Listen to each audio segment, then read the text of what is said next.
center field. That'll drop. Here comes Chuck Nasty with run number 1. This ball is well hit to left field. Altair going back, and it is. I think it's gone. I think it is gone. It went over the fence. That's a strikeout there. And that's a great way for John to finish the night. That's gotta feel so good for John. And the Rockies with an emphatic statement to begin this 7-game homestand.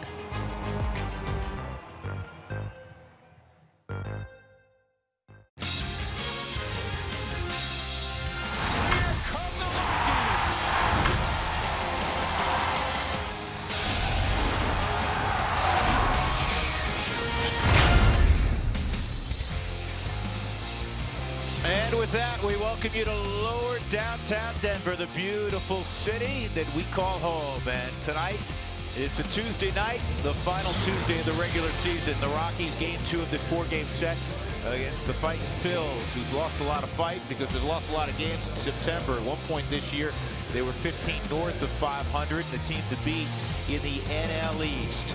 Here are the standings. The Rockies a game and a half behind LA. They came from behind late to beat Arizona last night. They'll play round 2 down in the desert in a little bit.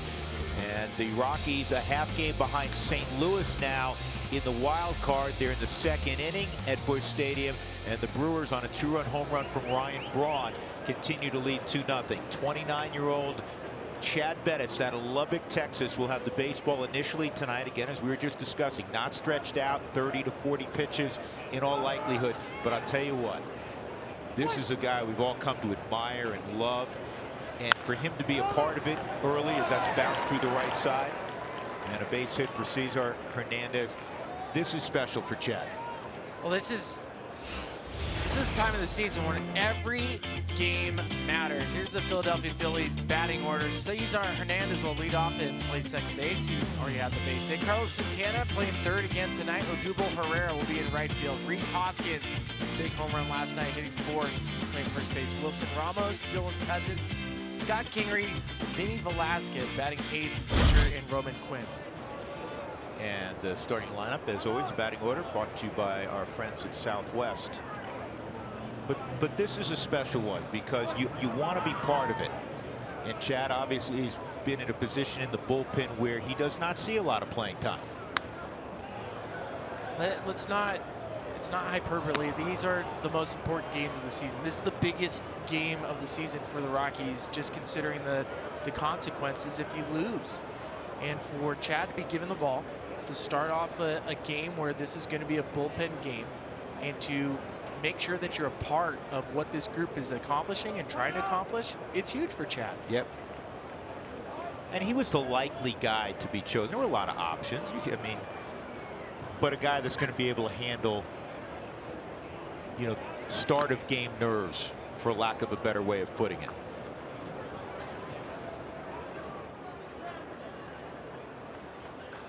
Yeah, it's jacket weather tonight. Autumn has settled in. Game time temperature 61 degrees, or about 12 degrees cooler than last night. And this is in the air to center field. Charlie will make the catch, and Santana's retired. Here's the first bank starting defensive alignment for the Rockies this evening. Parra, Blackman, and Dahl in the outfield. Trevor again back in there. He played the whole game last night. Some guys came out. Trevor did not, interestingly. And doing the catching this evening is Chris Iannetta. Odubel Herrera steps up.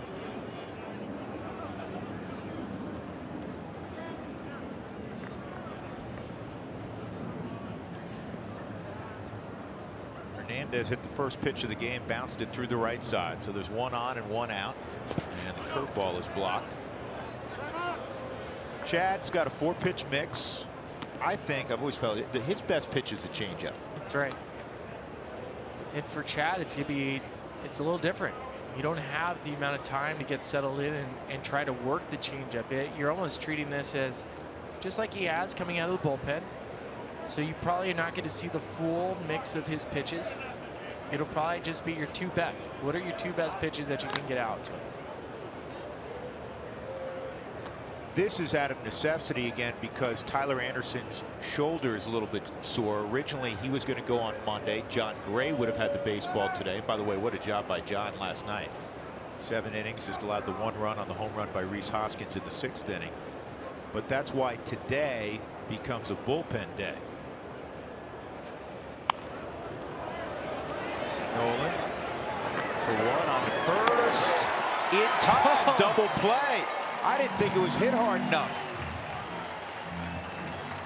A 5-4-3 double play. The Rockies are going to congregate right along the first base line until they get official word from Gabe Kapler that he is either going to challenge or not challenge. Here's the throw. He's out, I believe. Ball and glove. They're not even going to challenge it. Nope. So a very nice start. Economic in the number of pitches utilized also for Chad Bettis. Just a handful.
Rockies ready to go in the bottom of the 1st inning as they're facing hard-throwing Vince Velasquez. Here's the Southwest batting order, and it looks very familiar to last night. Why not? The Rockies scored 10 last night. Blackman, a 16-game hitting streak, batting .362 over that period of time. LeMahieu, Dahl hit a homer last night. Nolan, he drove in a run.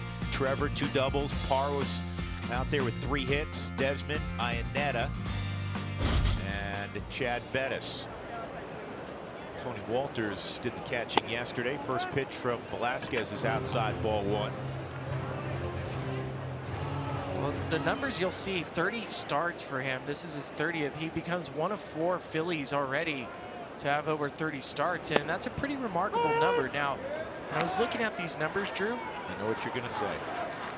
143 innings. 143 innings in 30 starts. If it ends today, and Vinny Velasquez throws 5 innings, it will be the least amount of innings pitched ever by somebody that has started 30 games. Yeah, that was the first thing that jumped out at me. So he's averaged, like, 4.5 innings, basically. Yeah, his last start, he lasted 3 innings. His start before that was 2. 2-1 on Charlie.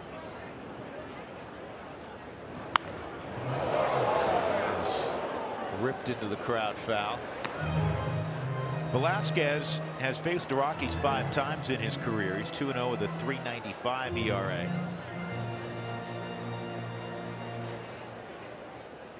Pitched very well earlier this year in Philadelphia against Colorado. Allowed 2 runs over 6 2/3 on just 1 hit.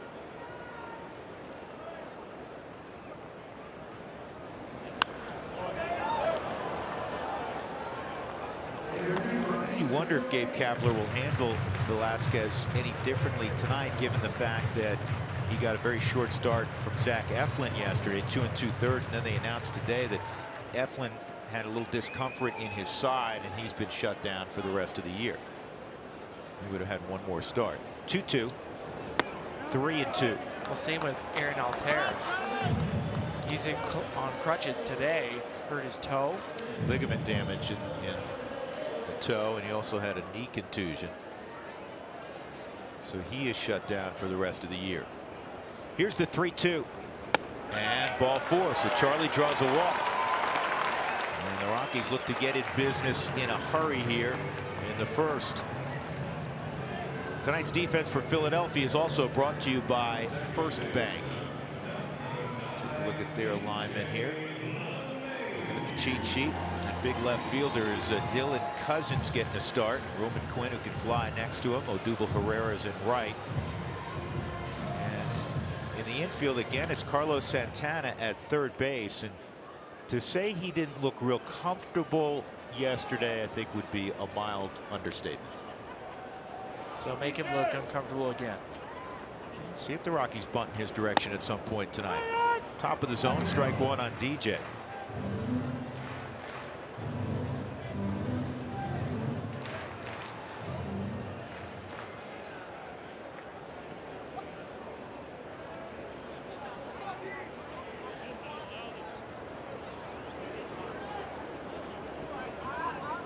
DJ 1 for 4, walked last night.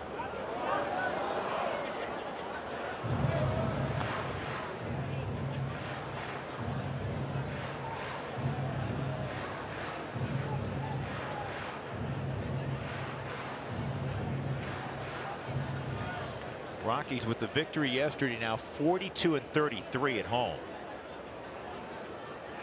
31-13 since June 19 after that 11-20 start. 1-2.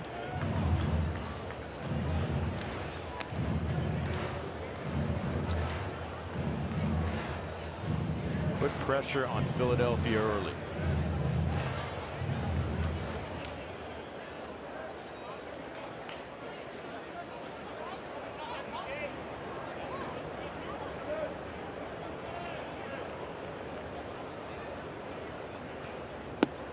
Two and two. Last 9 starts, Spilly, for Velasquez, a 6.31 ERA and a WHIP of 151. There's been a lot of traffic out there. It's been a lot of traffic, but he's also been pulled out of the games early, so he hasn't had the chance to bounce back, maybe have those innings or 2 where you get a 1-2-3. Try to look at all these different numbers that are presented to us all the time. Try to be as objective as possible. But I do know from the perspective of looking at this Philadelphia Phillies team and what they've been able to accomplish and what they've failed over the last month, it's not easy to play on this group right now. It just isn't. There's a lot of moves moving. DJ goes down. That'll bring up David Dahl with 1 out.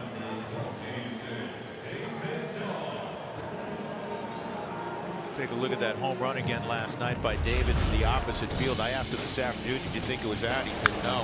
StatCast AI is powered by AWS. It was 97 miles an hour off the bat. Launch angle 32 degrees. Traveled just over the wall, about 351 feet. Now they ask how far. They didn't used to ask how far, but it still counts the same. Yeah.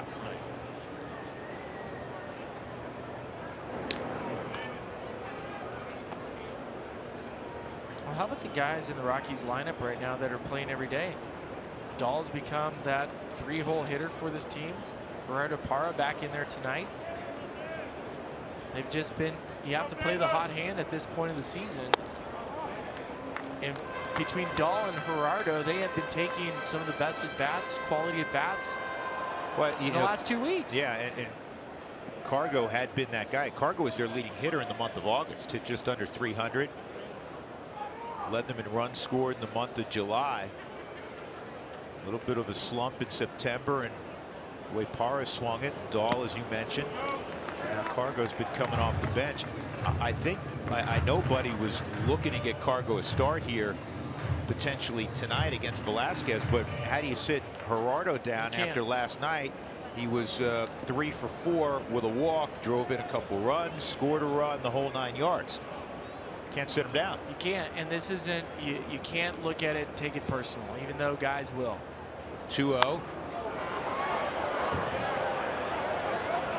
Velasquez is looking to make the play himself. That's as far as I've seen a pitcher run, seriously, on a ball that should be caught by the third baseman, to be honest with you. Carlos Santana couldn't see the baseball in the air. It's twilight, and you can lose it. You hear me talk about how they rub up the baseballs, the mud. Well, it'll match the color of the sky when it's this time of the evening. Carlos didn't see it, so that's heads up from the pitcher to be able to recognize that and get there. He's allowed to be an athlete, right? Yeah. 2-1 on David. First time he's faced Velasquez. 3-1. Velasquez, Southern California, drafted out of high school, and in his first year of pro ball, he had Tommy John surgery. That was back in 2010.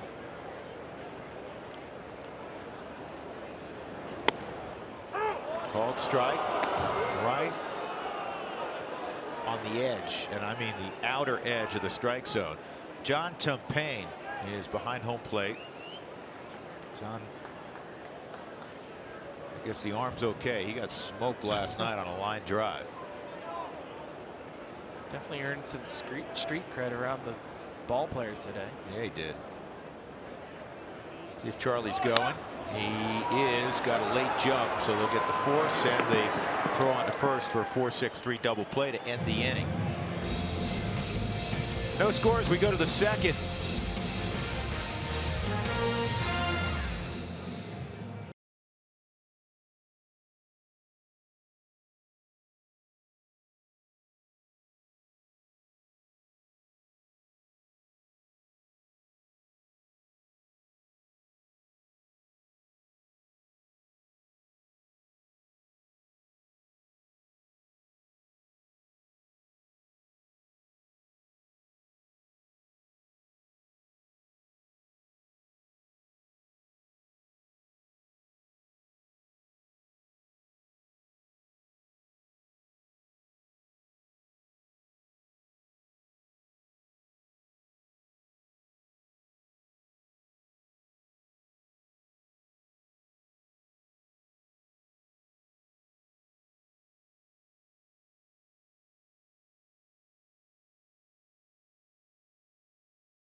Your hometown Toyota stores, and by Southwest Airlines, low fares, no hidden fees. That's transparency.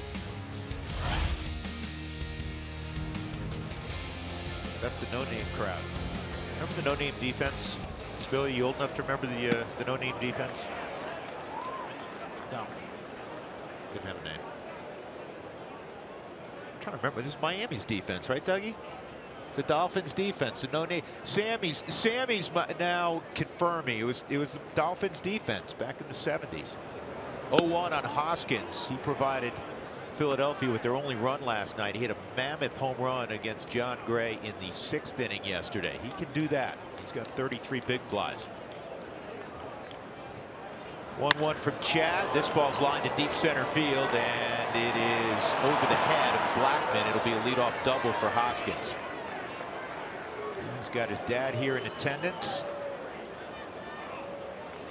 He is the guy that Philadelphia is building around when it comes to position players. Well, they should, and Rhys Hoskins has taken on some leadership qualities too, because he is taking a lot of the blame for this Phillies team not playing to their potential down the stretch. At least he's willing to take the blame for it.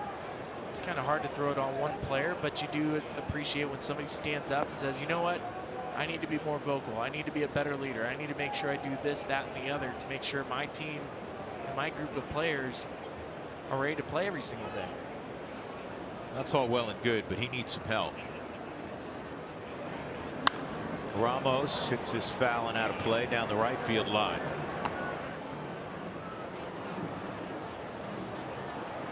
You know, Hoskins with the 33 jacks. You have to go back to 2009. Last time the Phillies had a player hit more, and that was back in the Ryan Howard prime. Big Ryan hit 45 in 09. Jason Worth was still with Philly then. He hit 36. And Raul Ibanez hit 34 that year. Ground ball right side. Good piece of hitting by Ramos. 1 out.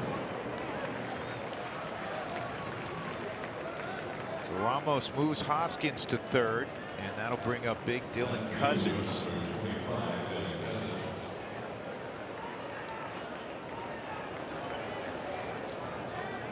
"6'6" Dylan Cousins out of Scottsdale, Arizona. Yeah, you're not kidding. When you say big Dylan Cousins, I was like, okay, how big is this guy? Big. He's big. He, along with Hoskins, were the two big home run prospects for the Phillies throughout the minor leagues. And they were among the two most prolific home run hitters in the minor leagues. Now Hoskins has been able to figure it out at the big league level. This young man is still learning at the big league level. There's a lot of strikeout in his game. And that, honestly, if Chad could come up with one here, would be huge. Fastball at 92, a little bit inside, 1-1. I'll tell you another story about Dylan Cousins. In high school, he was a tremendous defensive end. He had a full ride to play football at the University of Arizona. He was a second-round pick and decided on the baseball route. This is popped up shallow left. Long run for Parra. He sees it now, and that is going to be the second out, and obviously Hoskins could not advance. Parra's running in, and he's looking to Nolan and maybe even Trevor Story at first. You can tell it not taking a couple hard steps right out the chute, and then he's able to make up for it. As loud as you can with your voice to get Nolan out of the way, calling it, I got it. That's also, and thankfully, Gerardo was able to see it late, make the catch. That's one of those ones, and I've seen it happen before. I'm sure you have too, Spilly, where the possibility that that thing dropped and the guy at third couldn't advance. So you'd have a base hit with a runner on third. Oh yeah. And it'd be first and third. Most of the time, you're just not expecting the baseball to drop, and for you have to tag. You have to tag.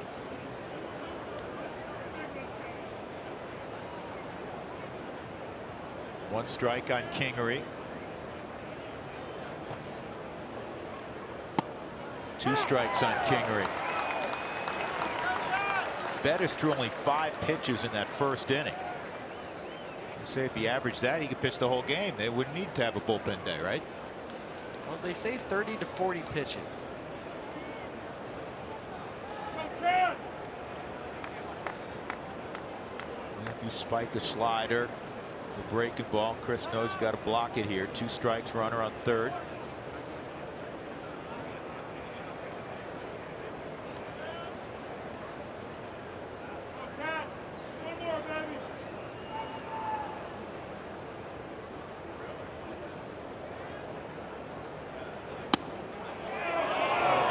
Yeah, he surprised him, and look at this. Chad knows it's a sprint tonight. He reached back on 94. We haven't seen Chad throw 94 in a while. This is what we thought was going to happen tonight. It was going to be maybe 1 or 2 pitches. Yeah, Chad cut that one loose. He could easily be sitting in the dugout right now.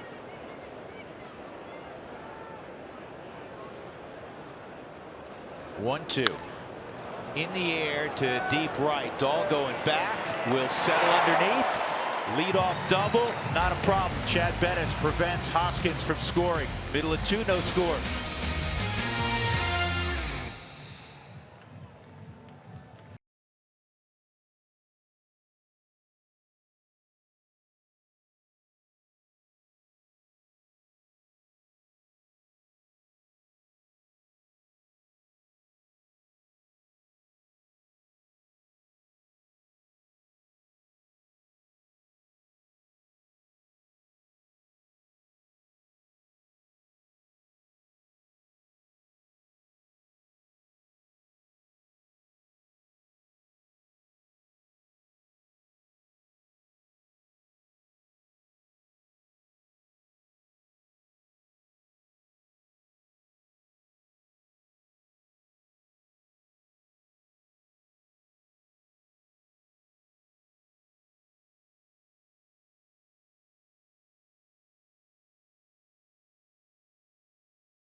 Challenge as we celebrate Todd Helton as our #1 greatest Rocky of all time. We want to know, what memory of Todd Helton is your favorite? Is it one, his walk-off versus Saito that sparked that 2007 famous run, or was it the last out of the NLDS that sent the Rockies to the World Series, NLCS, his 500th career double, or that last game at Coors Field where he hit his 369th homer? So many good ones. I got to go with the final out of the NLCS, sending this team to the World Series for the first time in franchise history. That way that Todd raised his hands up into the air is something that I will never forget. And as a Rockies fan growing up in this area, just to see the whole city come together in that moment, so special, guys. Yeah, there is no wrong choice, right? 1-0 on Nolan. And this ball crushed deep left, stay fair. It is a foul ball.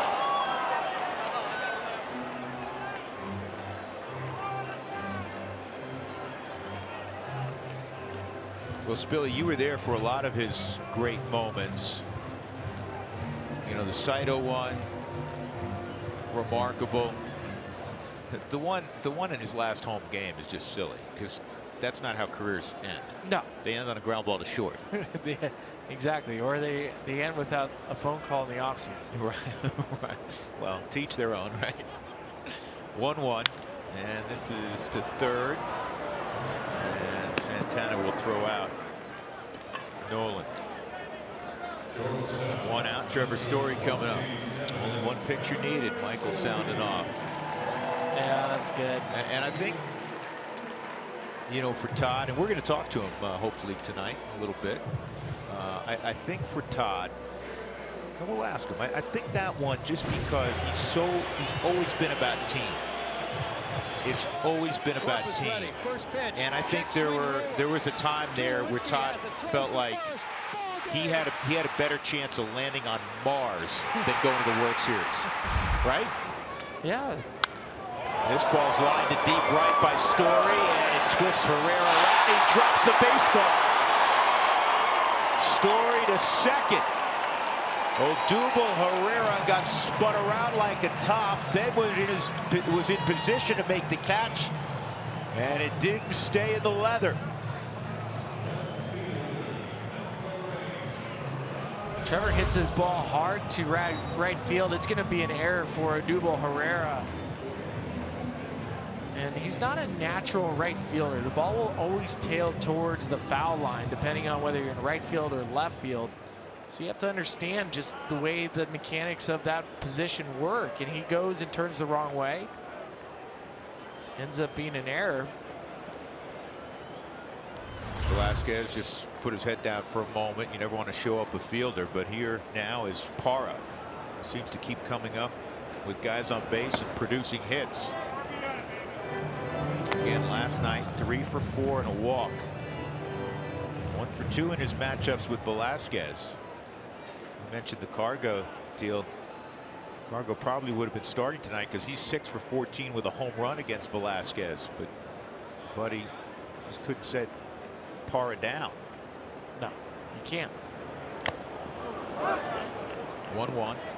The Phillies came into tonight's game 29th in Major League Baseball with their .979 fielding percentage. And Doug just handed me a note.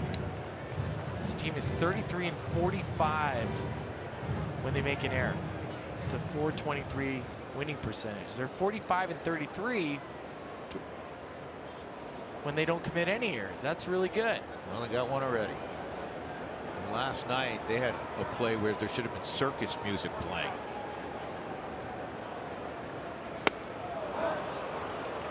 Late decision by Parra, 1-2. It was that ground ball that Santana misjudged. I know it sounds weird to say you misjudged a ground ball, but somehow he did. It was hopping. Then Kingery fielded it, and inexplicably he tried to throw to first with Desmond already past the bag, and he threw it up the right field line. A run scored.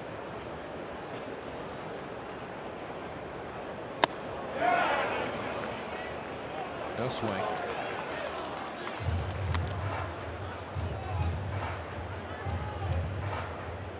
Gerardo, a career .315 hitter against the Phils.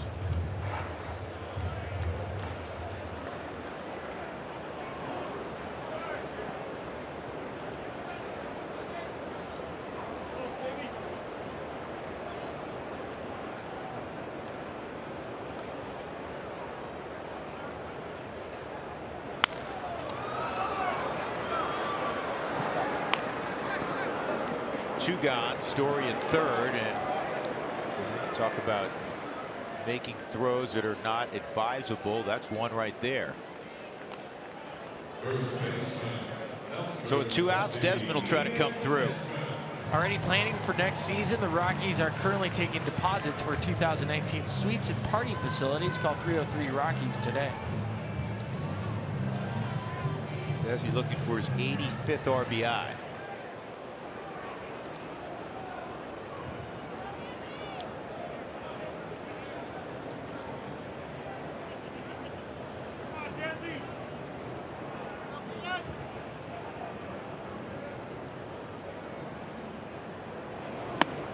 And a strike. Some good news, even though it's not relevant to any of the ball games that we're paying attention to. The Washington Nationals, it's relevant. Max Scherzer had 10 strikeouts tonight. He's reached 300. Why is that important? Because he's going to shut it down for the rest of the season. You will not see Max Scherzer pitch at Coors Field.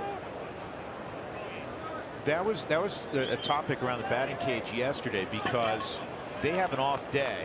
They could have brought Scherzer back on normal rest and bypassed somebody in the rotation to have him close the season on Sunday. You always hear, hey, you want to compete against the best to get to playoffs. Yeah, relax. I get that. I get that. But not this week. Not the Cy Young Award candidate. Well, Aaron Nola, too. The Rockies weren't exactly upset that the rotation, the way it worked, they missed the ace of the Phils and one of the 3 best pitchers this year in the National League. 3 or 4.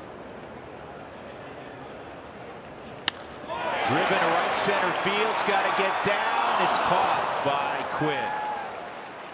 As he hit it on the button, Roman Quinn, second real fine play in the right center field gap that he's made in this young series.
All right. No scores. We go to the top of the third inning. Chad Bennett is still out there because he's only thrown a relative handful of pitches as the Rockies are going with everybody in the bullpen, or everybody not named Todd Helton, because he used to throw the baseball for a scholarship of sorts at Tennessee. Todd, how are you? Congratulations. You're number one. I was shocked by this, but it was actually unanimous.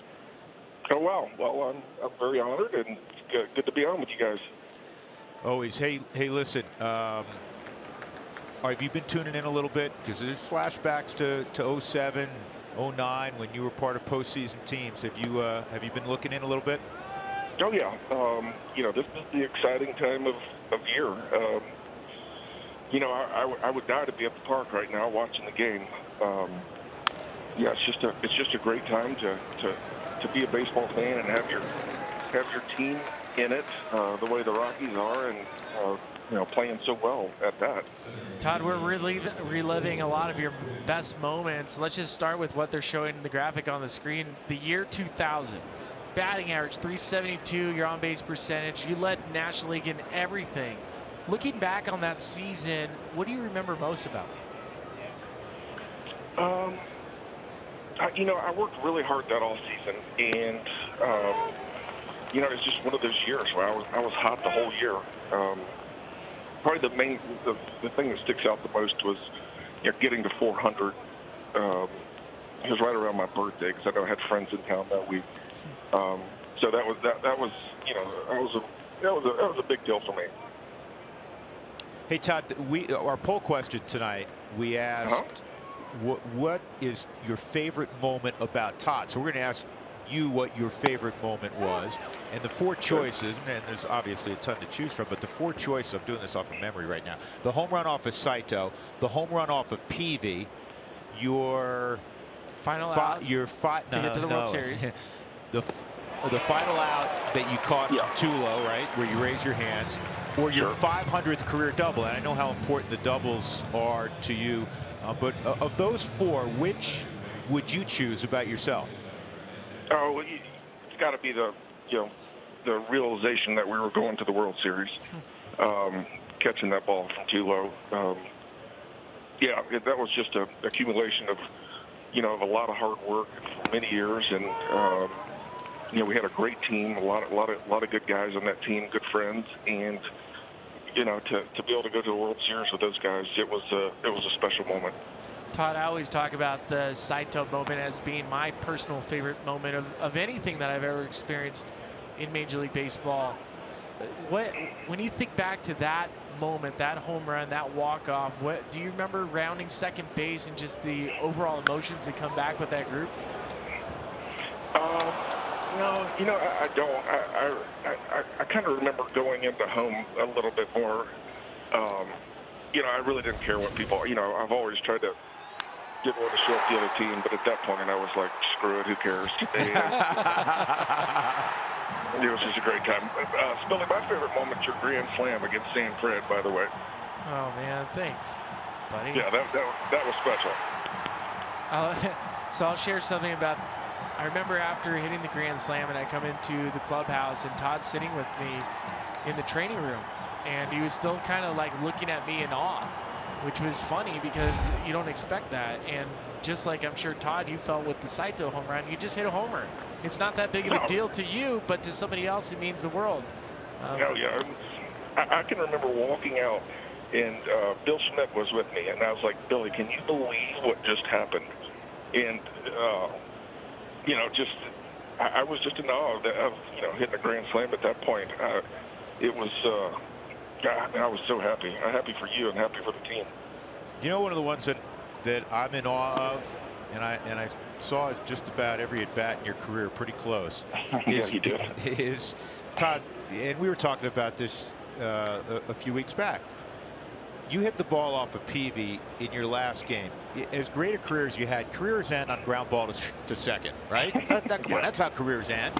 You'd like to draw it up in Hollywood if Redford's playing the role. Yeah, you can hit a home run in your last game at home. When you were floating around the bases, floating, not running, what was going through your mind? Well, I had so many people in town for that game. And I can remember driving to the park that day thinking to myself, I got no chance today. I'm 40 years old, and in September, I'm beat. And, I just really didn't. I was like, I've got to at least, keep it reasonable out there, not embarrass myself. So, it's got to be up there in my greatest moments to, to be able to hit a home run with, all those people there to watch me and to be able to, come through like that was pretty special. Yeah, that was a wild one. I have Dougie, by the way, sitting here looking up. This is something we were talking about recently that I know you're proud of, and I know you hate talking about yourself, but we have to talk about you tonight, all right? Yes, sir. And many people don't realize this. You were a tremendous pitcher also at Tennessee, and you had the longest shutout streak, not only in Vol history, not only in SEC history, but in NCAA history. Yeah. Where does that rank, man? The one record you have nobody really knows about. Yeah, well, I'm pretty proud of it. Did somebody break it? It stood up for a long time, a lot longer than I thought. Doug looked up and he said through 2011, he has the record book he has. You were still in. Yeah, well, we're going to go. Listen, we don't have to let facts get in the way. We're saying you're still in. Yeah. Yeah, I went the whole season. I basically went a whole season without giving up an earned run. I gave an earned run up my first outing, and it was all the way to the SEC tournament. I think I gave up a run. So, I mean, it was, there's some luck involved there, but, I was just, and I started and I closed. Started on the weekend and I closed every other game. So, I had a lot of chances to,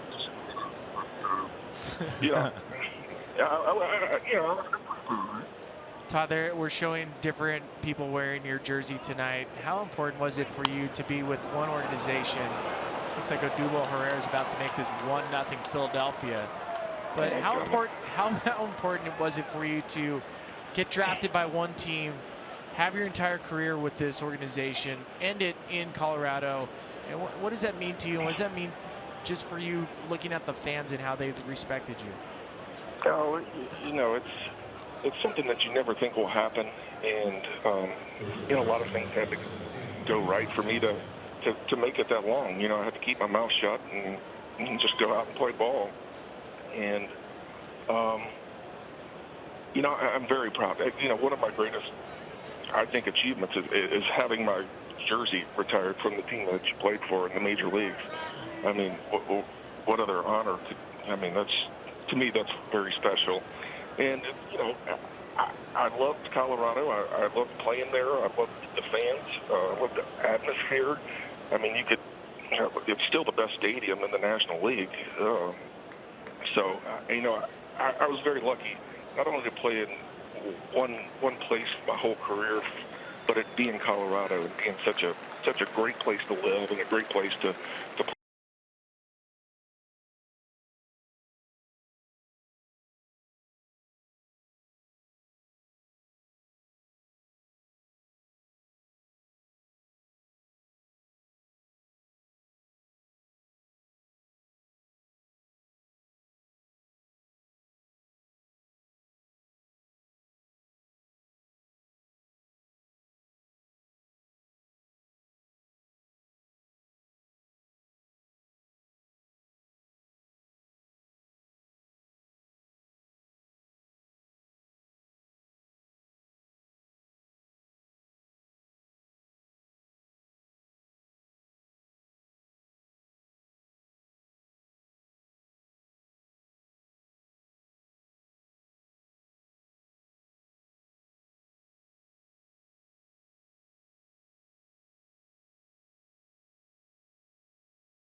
1-0 to the Philadelphia Phillies. For the Win is brought to you by Pizza Ranch. It takes a village. Chad Bettis lasted 2 2/3 of an inning, but it's going to take the entire bullpen over the course of this evening to get through the game.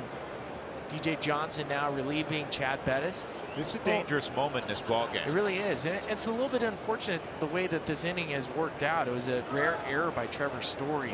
You could tell it was a spinning, weird little end of the bat soft liner that Nolan couldn't get to, and kind of took a funky little hop, which you figured it would.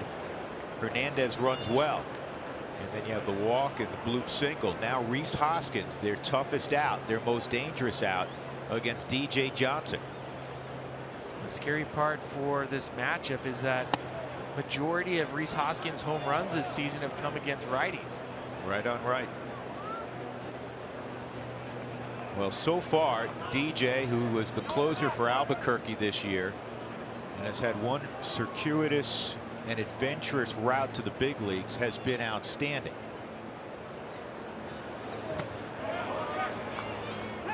Did not go. 2-0. DJ is in there to get the final out of the 3rd inning. Chris Russin is up. Rockies like to go to Russin for a couple after this, but first things first.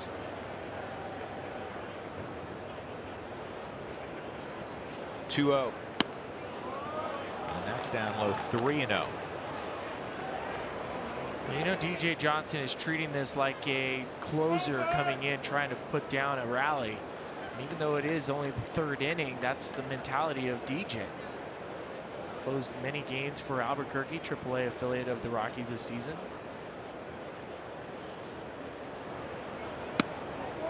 And that's a 4-pitch walk. So Hoskins to first. That'll load the bases for Wilson Ramos.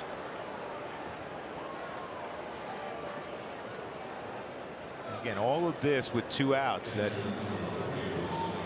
spinning little flare of a soft liner we were describing by Hernandez would have been the final out of the inning. Ramos hit a ground ball to second, his first time up.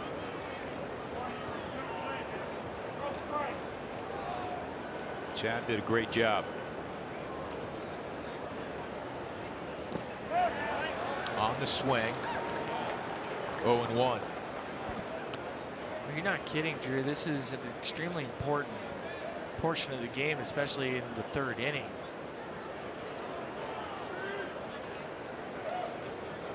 Brewers in St. Louis have jumped out to a 6-0 lead. Yeah, that's great news, obviously. There you go. Very nice. 0-2. You're 2/3 of the way there.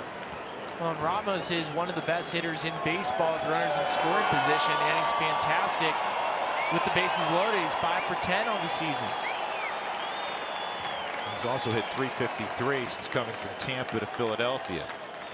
Enough of the good news about what Wilson Ramos does offensively. Make one more, make one more good pitch here, DJ. 0-2.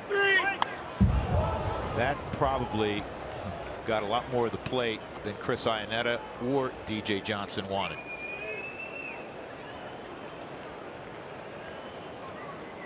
How many times in your career you're behind 0-2 and you're like, I can't believe what I'm seeing? Can't believe I just got a fastball down the middle. It was done.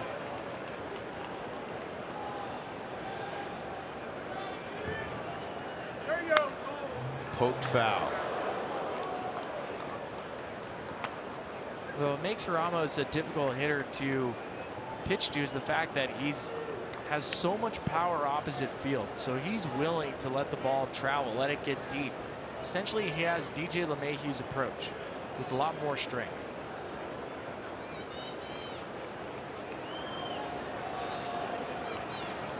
Doesn't strike out a ton for a guy with power. That's low. 1-2.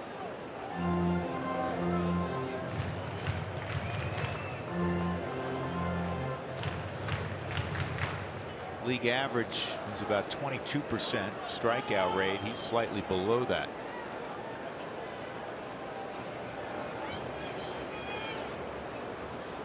One, two.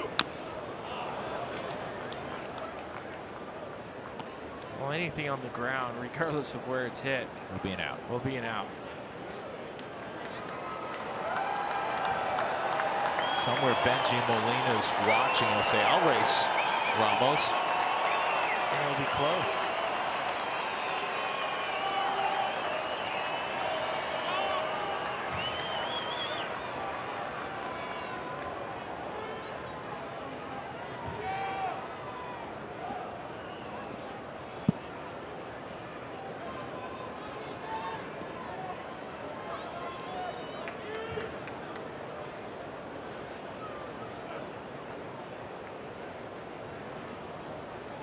One-two again, and a ground ball to short. Good job by Johnson getting a dangerous man in Ramos. A run comes around. It's an unearned run, so the Rockies trail 1-0 going to the bottom of the third.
Our celebration of our #1 greatest Rocky of all time, and that is Mr. Todd Helton, the Todd father. During his 17 years with the Rockies, he captivated this city. I love this tweet from Greg Fair saying, "Before my brother's passing, the Rockies invited him to Coors Field to meet his favorite player.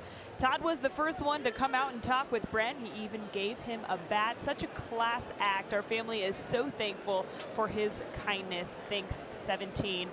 He truly embodied what it means to be a Colorado Rocky. You heard him talk about how much he loved Denver, he loved Colorado, and he gave everything to this organization. So fun to see people like Greg appreciate it, guys. Yeah, the true way I look, and I think many people do, Spilly, as to who somebody really is how they treat children. And I saw it with my own kids. I saw it every day when there were young folks at the ballpark who were given access to, a first row or down by the dugout, and you saw how genuine Todd was with his interactions, and you know what lies inside somebody. I like the people that choose to make actions without getting the credit for it. 2-0s popped up by Iannetta. Hoskins retreating. So many times Todd would do something in the community and you'd never hear about it because he didn't want you to know that wasn't what he was doing it for. I used to kid him that he was the worst interview in baseball, and I kidded him about that good-naturedly. And the reason that he wasn't, quote-unquote, a great interview is typically you get interviewed after a game, they're asking you about your accomplishments that day. And he was great if he was talking about Ryan Spilborgh's hitting a grand slam, or Brad Hopp hitting a home run, or Matt Holliday hitting a ball in the gap. He wasn't good if he had to talk about himself. He's humble. Yeah. Here's Tapia pinch hitting for DJ Johnson. He takes ball 1. Rockies looking for their first hit. They've had a couple of base runners. Blackman led the game, or excuse me, the bottom of the first off with a walk. This is popped up shallow left field. And Cousins makes the catch in foul ground. And Story reached on an error in deep right field in the second. Charlie will come up with 2 outs. Folks, when the Rockies score 7 or more, as they did last night, I hope you took advantage. Go to participating Colorado Taco Bell locations the next day between 4 and 6 and get your Rockies taco special. Liv Moss at Taco Bell.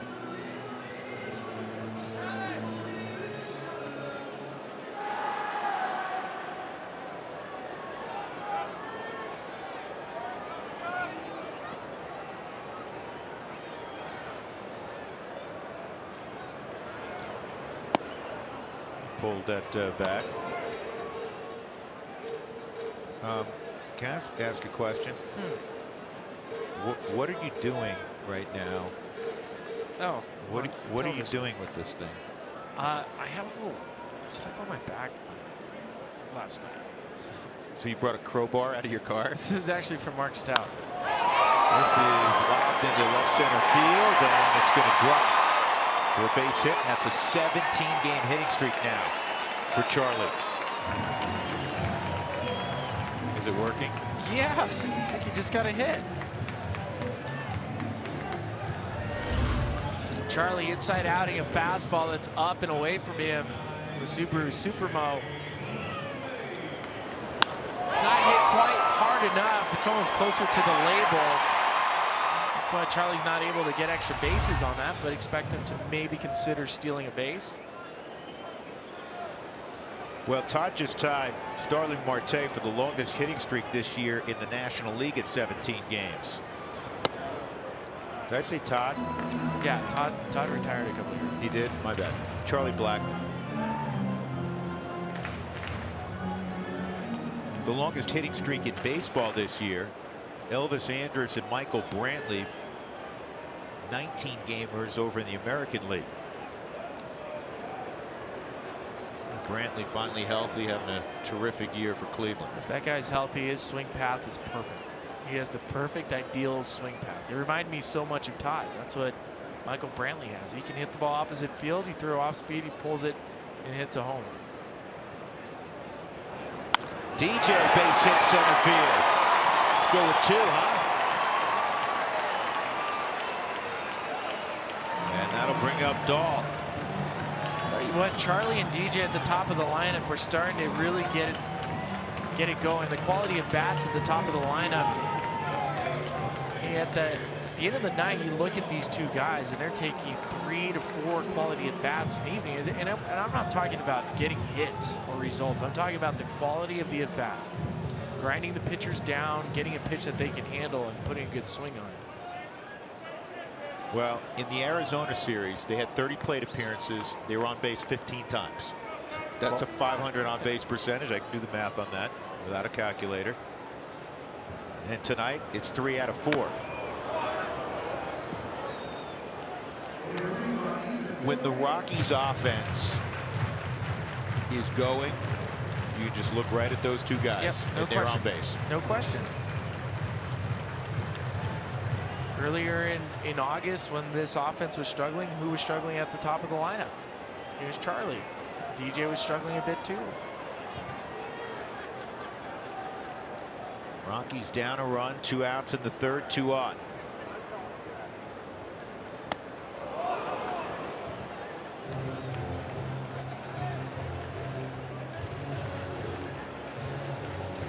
David grounded into a 4-6-3 double play his first time up. Last night 1 for 5, but that one was the opposite field 2-run home run we showed you earlier.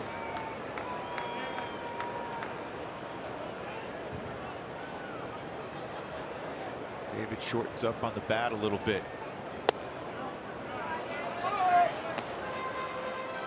He's been a little more patient lately. Have you noticed that, Spilly? That's what happens when you see a young player know that he's going to get a chance to play the next day. They tend not to swing at everything because they want to play so badly. And that's part of the confidence whenever a player gets that opportunity to play more.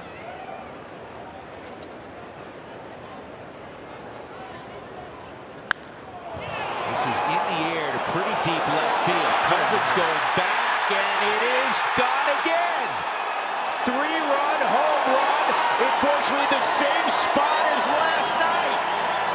How do you like that, David Dahl? Wow. Are you kidding me? 2 strikes, grinded back.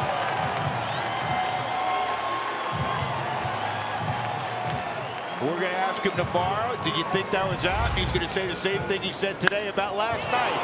No, that's 2 strikes. He's going purposefully inside out. He's allowing the baseball to travel. High finish. I thought Cousins had a legitimate shot to rob that. All 6'6" of them. Oh, and it was just out of his reach. And just unlike tonight, last night, the fan made the play with his glove. 3-1 Colorado by literally a couple of inches. Last night's went a lot farther, Spilly. Like an inch farther.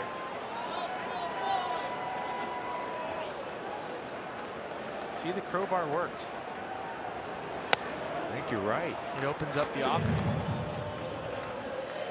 It's like the second good luck charm beyond the ugly boots you wear every night. You haven't seen the cape that was given to me tonight. I actually did see that cape. Don't break that out yet. No, we don't need it yet. Nope. It's only for special occasions. 1-1. And this is up the middle. Base hit for the Rockies. We're going to keep going with 2 outs, evidently. Here comes Trevor Story.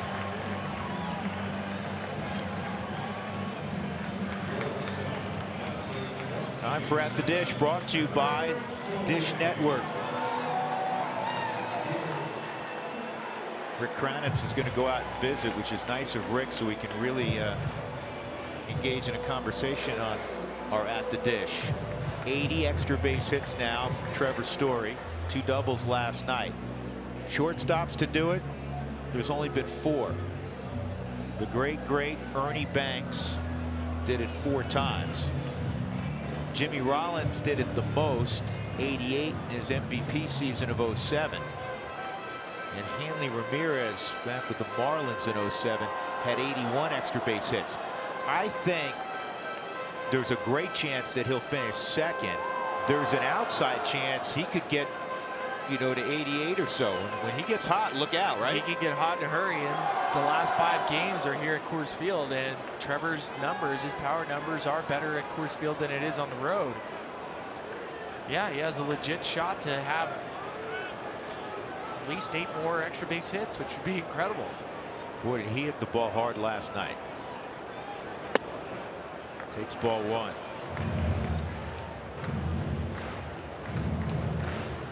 Quick update from St. Louis. It's not over yet because Yadier Molina just cut the lead in half with a 3-run home run about 5 minutes ago. Well, the Brewers have the bases loaded, answering right back. 1-0, 2-0. How about that for this inning? Bottom of the 3rd, 2 outs, nobody on. Charlie, good at bat. DJ, good at bat. Dahl, great at bat. Nolan, good at bat. Starting to string them together again. And now 3-0. Velasquez went from on a pretty good roll. 4 straight with hits, and he's behind 3-0 on Story with Parra on deck.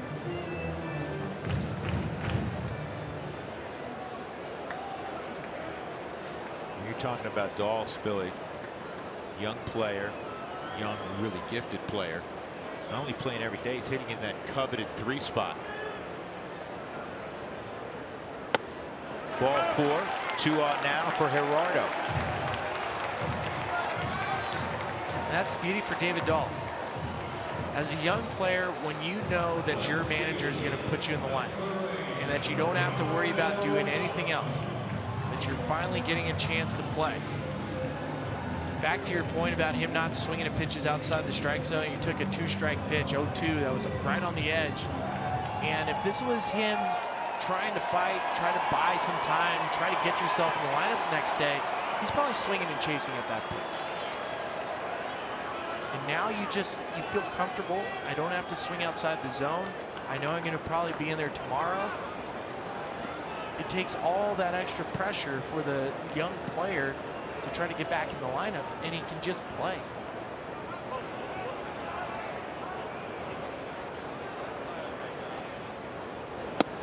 Parra takes low. We saw that happen with a veteran player, what you just described. He's at the plate. Gerardo signed a big deal with the Rockies. His first year, this is year 3, last year of his 3-year deal. Year 1, you couldn't walk him. It was impossible to walk Gerardo Parra because he wanted, you know, I think to show everybody in Colorado. This has popped up to center field, left center. And the big man makes the catch. He wanted to show everybody that he was going to earn his way. And now he's much more patient. David Dahl, 3-run home run. The Rockies up 3-1.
Wells Fargo customers get your 2-for-1 Rockies club level tickets by visiting wellsfargo.com/Rockies. We go to the top of the 4th inning on a beautiful autumn evening at Coors Field. The Rockies were down 1-0.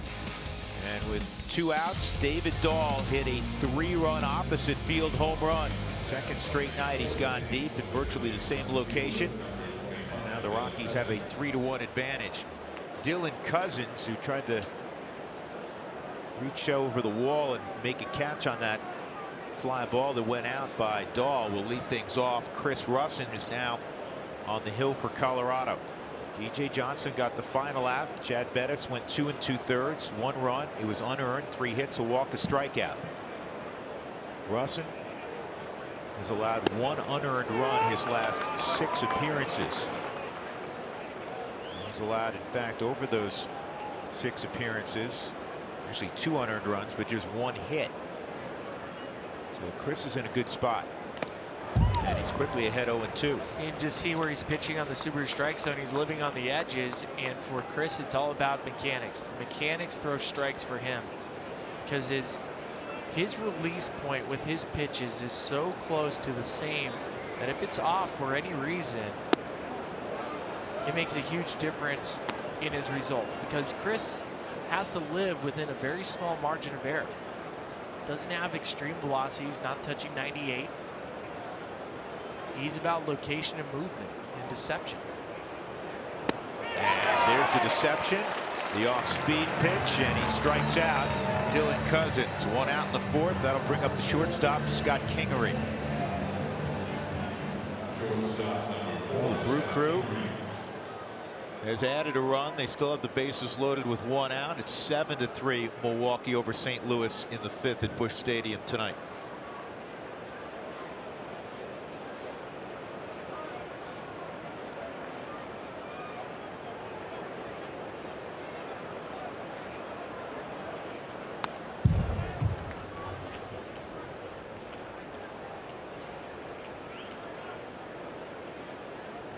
So Milwaukee, we were talking about with a 7-3 lead.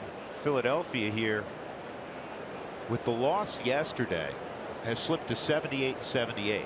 And again, they were 15 games over for Gabe Kapler. For a good portion of the summer, they were in first place. The last time they were 500 was back on April 10th.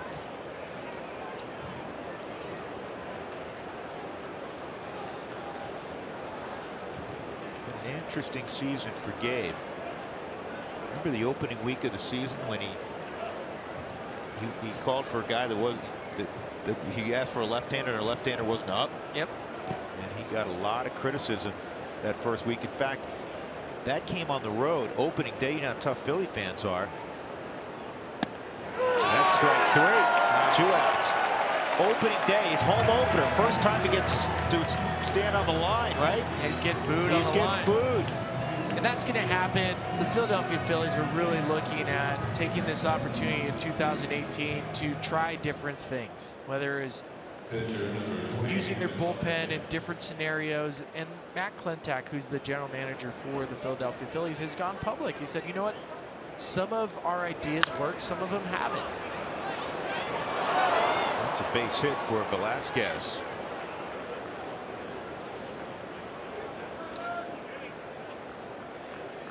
The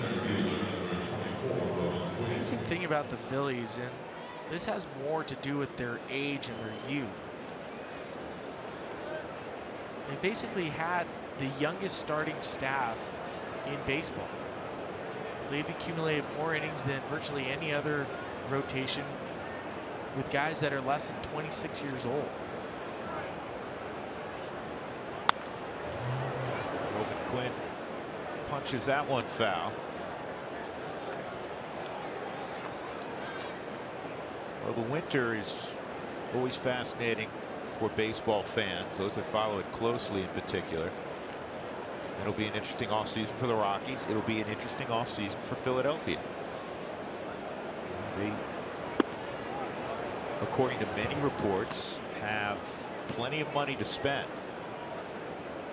And the rumors, and that's all they are right now, they don't mean a darn thing, but we'll talk about it for a moment, is they're going to go hard after Manny Machado. And there have been reports that they have enough money to go after both Machado and Harper. We shall see, right? We shall see. They're not the only team that's interested in those two guys. Not the only team. 2-1. 2-2 on Roman Quinn. And on the other side of that, you have teams that are in our division, the National League West, that have some big decisions to make. The San Francisco Giants. They made a decision of sorts yesterday in terms of. They moved Bobby Evans, their general manager, in the Arizona Diamondbacks. They have some pending free agents that I'm not sure they're going to bring back. Would they trade with a year to go Paul Goldschmidt? It's the same question that the new group is going to ask about Madison Bumgarner. A year to go with free agency on a team that's not going to be as competitive as they want to be. And will that bring anything in return? And the Giants have never operated that way, in that, well, we're going to be down for a year or two as we kind of rebuild. That's not in their vocabulary. That's why they went and got Longoria and McCutchen. That's down 3-2. So Velasquez will be jogging, not sprinting, towards second on the pitch.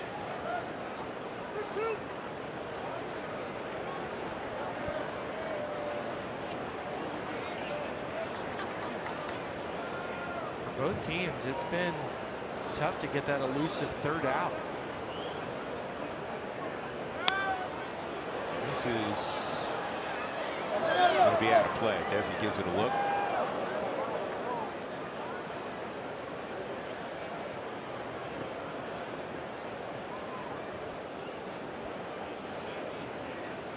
If you were working late tonight and just turned the television on, you're wondering, it's the 4th inning. Chris Russin, why is he in the game? Rockies up 3-1. Again, this was a game because Tyler Anderson's shoulder was sore. John Gray, instead of going tonight, went last night, pitched brilliantly. And this was going to be, by design, a bullpen day. Rockies got good work out of Chad Bettis. DJ Johnson got the final out in the 3rd. Now Russin working. Strike 3. And Russin ends up striking out the side. 3-1 Rockies.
Desmond, Chris Iannetta, and we'll see if Russin hits. I have an inkling Russin will hit for himself. I think Buddy, especially with the lead, would like to get a couple innings out of Chris. If the Rockies were trailing, different story.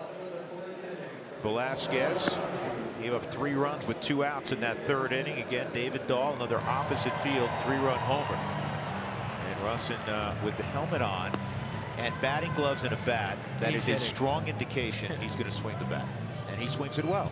Let's check in with Taylor out in center field. Hey, Drew, we're continuing our celebration of Todd Helton, and as a Denver sports fan, so many people have such fond memories, but what about his own teammates? Matt Holliday with Todd in that famous 2007 run, and today I had the chance to talk with Matt about his favorite memory of Todd over the years. Just who he was to me as a young player, as a kind of a, not even a major league player, as a minor league player, and just always being very nice to me and inviting me over to his house and just treating me with a lot of respect for a guy that you know was a perennial all-star. He didn't have to do that. And I love that Matt said this because the effects of that are still being felt in the Rockies clubhouse. I mean, you think Matt coming back, teaching some of the young guys currently, and then there's still guys in the clubhouse who were young players when Todd was a veteran, guys. Yeah, and you know what? You know who's that guy now, Taylor? Matt Holliday. Matt Holliday taking everybody under his wing. He has been so influential. He's been great, as we've talked about on several occasions, for Nolan. But he's been great for all the young guys. Slower heartbeat, 73 postseason games. You know, a distinguished senior citizen in baseball circles. Desmond goes down, 1 out. That'll bring up Iannetta. Let me tell you a great story about Matt. There's so many wonderful stories about Holliday. Rob Thompson is the bench coach now for the Phillies with Rob. Rob was with the Yankees last year.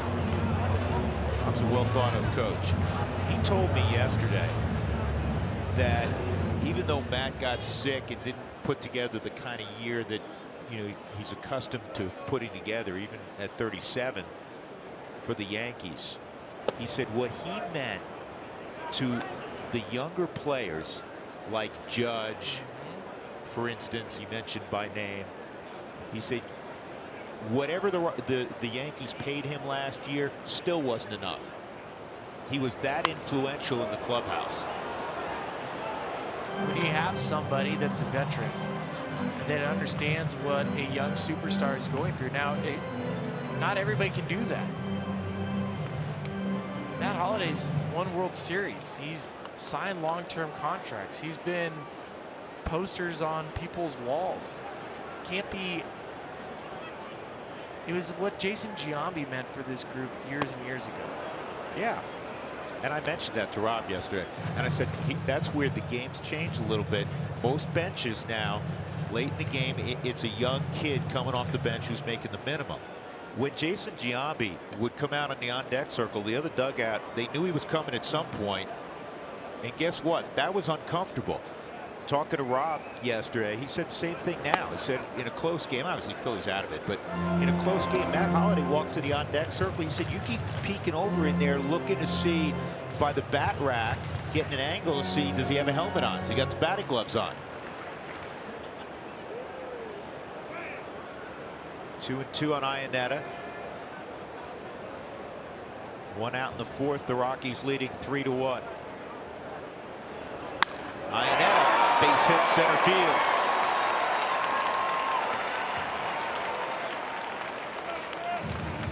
Fall is here and Rocktober is heating up. The Rockies Dugout Stores are your one-stop shop for all weather gear and for player merchandise. Check out any of the 5 area locations. So here's Russ.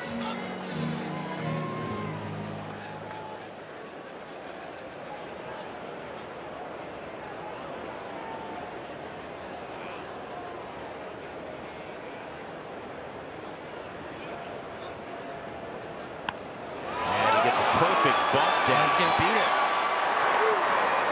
Almost did.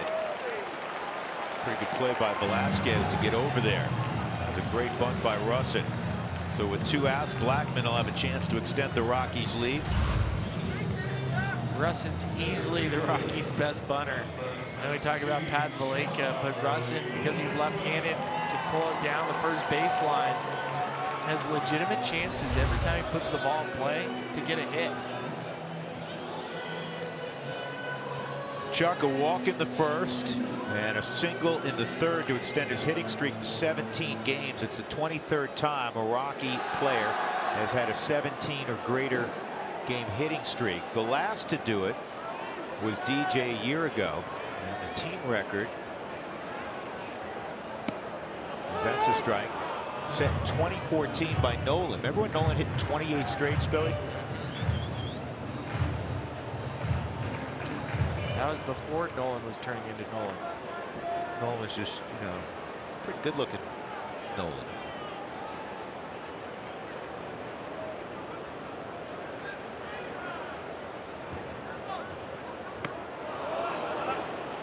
Two strikes.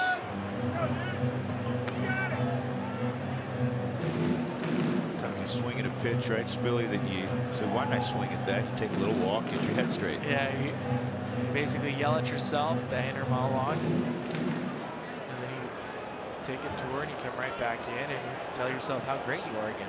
Yeah. So it's a Freud moment. The id, the ego, and the superego all involved in 18 seconds.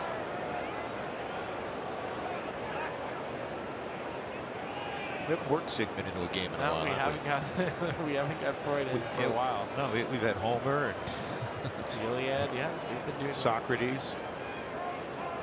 Good player.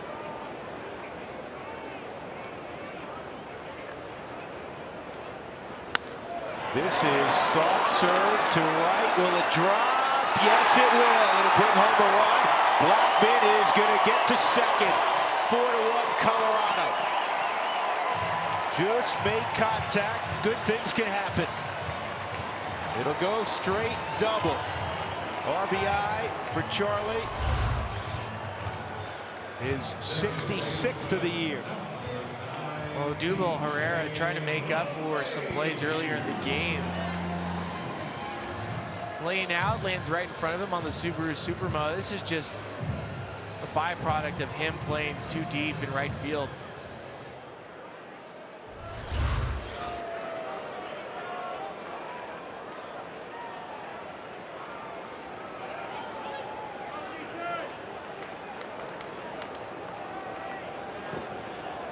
Here's DJ. And that's back up the middle, base hit. Charlie around third.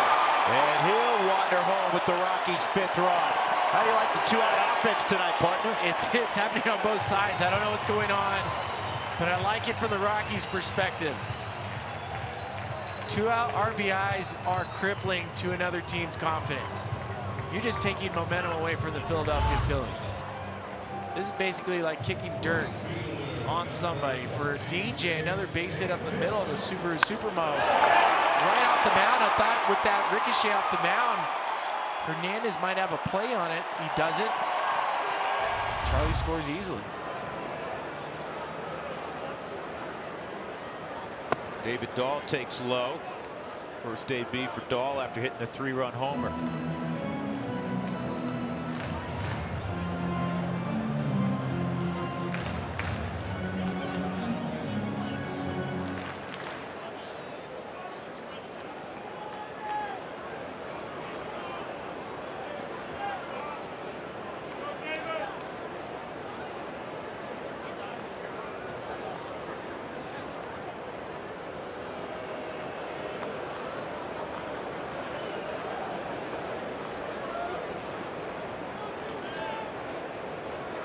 Dozen home runs now for Dahl, 38 driven in. DJ takes off, and this ball is toward right center field. Herrera trying to cut it off, will, and the Rockies will hold DJ at third. Stu is watching Herrera. Bobbled that at all. He was going to send LeMahieu. So it'll go as a single for David Dahl. Let's see if Gabe Kapler goes and gets Velasquez with Nolan coming up. I don't think this is a hit and run. I just think that this is DJ going on his own, knowing that Velasquez has been going to a higher leg kick.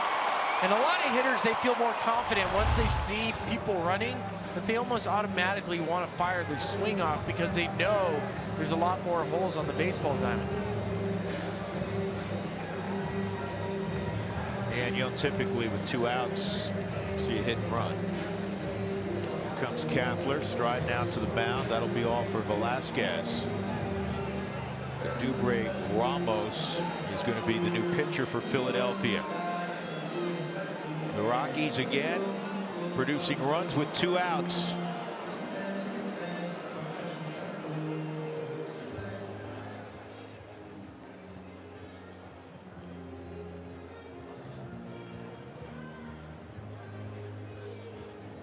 Your attention. Now pitching for the Phillies, number 61, Dubre Ramos.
Philadelphia yesterday used 4 pitchers out of the bullpen.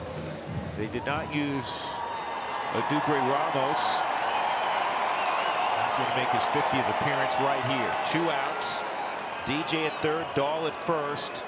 Nolan 1 for 2 is at the plate. He had a single up the middle his last AB.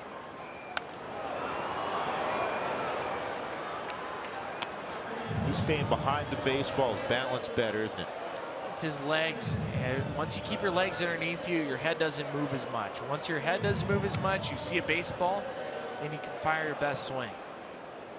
That's finally where Nolan's at. And that all comes down to timing. If your timing's off, your head moves, and now you can't see a baseball.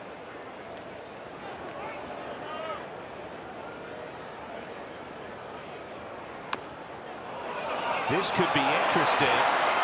Throw to first. Didn't get him. Run scores. Nolan doesn't get a lot of leg hits. Got one right there. Ribby, 6-1. Hitters know when they smell a hit. Nolan smelled this the second he swung and hit the baseball because he knew it was only up to Ramos to make a tough play. Swinging bunt on a slider. Ramos is not your typical bring in the 4th inning type pitcher. This guy is good. Sub-2 ERA. Check out the reaction from Rhys Hoskins after he catches it. What can he do?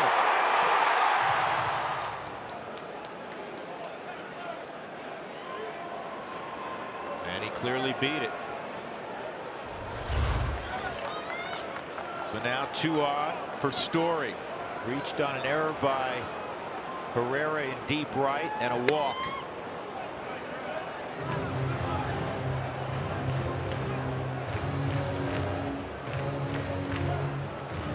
Three home runs for Trevor Story to go along with 42 doubles and 5 triples.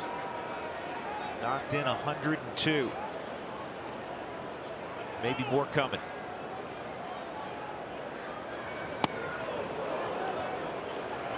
I asked him in the dugout this afternoon how he felt, after the game, during the game, and everything was positive. And he had to get rid of a couple balls on 4-6-3 double plays. He came up top and he had to throw it hard to first. No issues. Still hasn't shown us any other arm angles, but that's okay. His bat plays and he's still making the routine plays to get guys out. Yeah, the 2 doubles last night, if I remember right, 107 and 110 off the bat. Let's just start every inning with 2 outs. It's working tonight.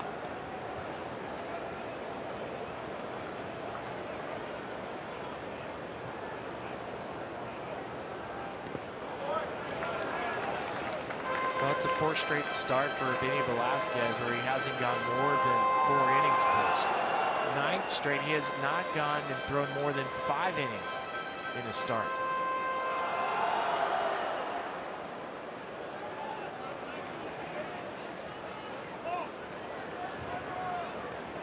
Two and 1 count on Story. Dahl at second, Nolan at first.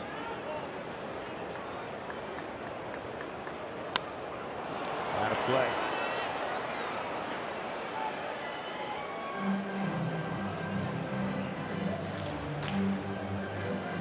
The inning really turned around on Blackman's double. Off the end of the bat, you think the inning's over.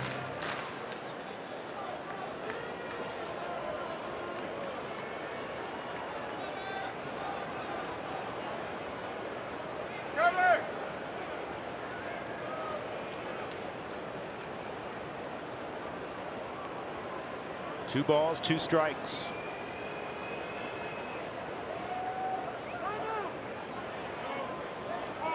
Okay, sometimes up here, Spilly, you get uneasy, you're like, call time. That was one of those moments. Trevor finally did.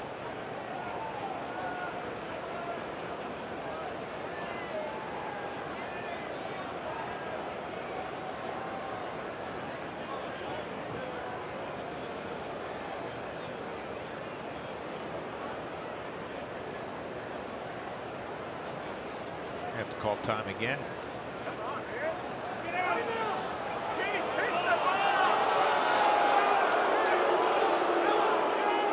Somewhere Steve Traxel saying, throw the baseball.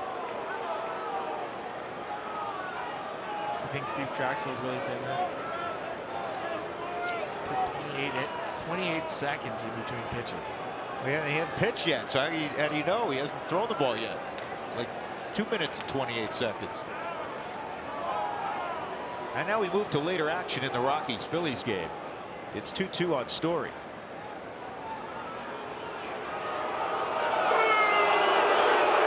They'll call time again. That's a first. I haven't seen this before. I've never seen that. I've never seen 3 straight timeouts called. Might be mixed up with the signs. Well, come on then. On the first one, call them out. Ramos and Ramos visiting. And Ramos saying, throw the baseball. The catcher, Ramos, not the pitcher. While we have this moment, say that the Dodgers unfortunately have the early lead down in Arizona, 1-0. It's Walker Buehler. How tough he is to hit against Matt Cook in the third.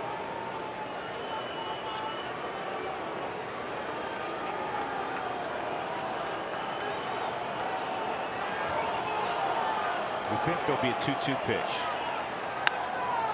Down the line, Santana, long throw. Out at first, barely. It's not expecting that play. I was not expecting that play either. It's a great play, Carlos. Rockies get 3 more with 2 outs in the 4th. They're enjoying a 6-1 advantage on Philadelphia as we go to the 5th.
Carlos Santana's play that ended this rally right down the third baseline. Santana only about 30 starts at third base. It started 10 straight for the Phillies at third base, and he makes a play that looks almost like Nolan.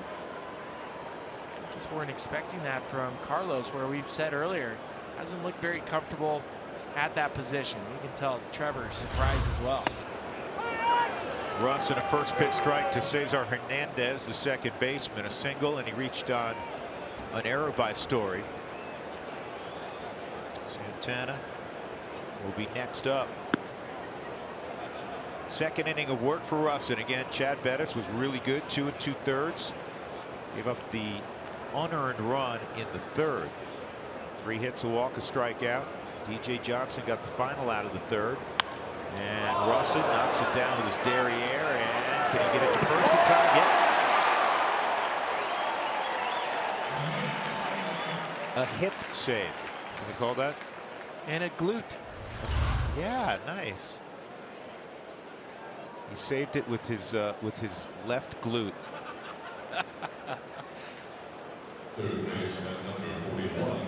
That's a changeup that runs right back, and on the Subaru Supermo, puts him in his wallet.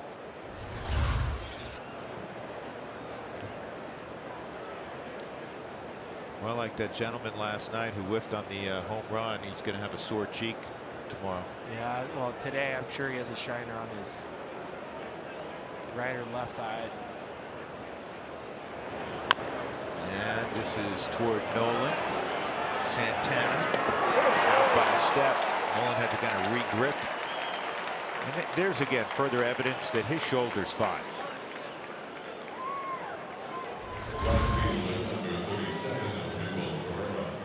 Here's Nolan on the Subaru Supermo, looking it into his glove because he knows that he has time with Santana running. But he's reminding me a little bit of Trevor Story too. He's not going to that low arm angle. Typically you'd see Nolan throw it from a lower arm angle and not to put that stress on him. He's throwing much more over the top. Odubel Herrera. Soft single to left to drive in the only run for the Phils. Also a 5-4-3 double play. Final book on Vince Velasquez. 67 pitches. He went 3 1/3, allowed 6 runs, all of them earned. 8 hits, couple walks, couple strikeouts. And this is in the air to shallow left again. And once again, he has a base hit. That is a virtual duplicate of the single he had to drive in the run.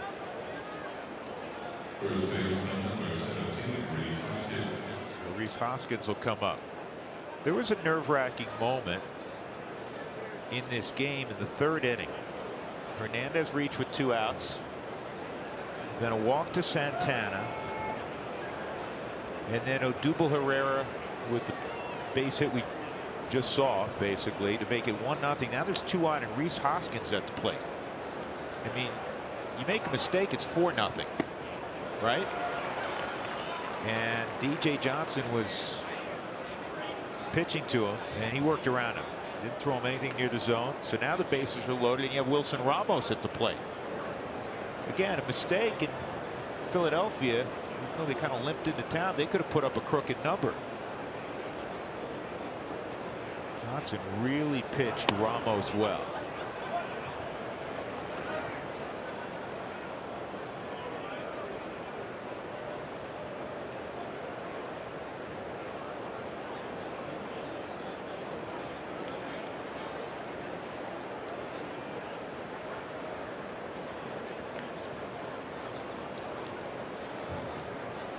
Here's the 1-1.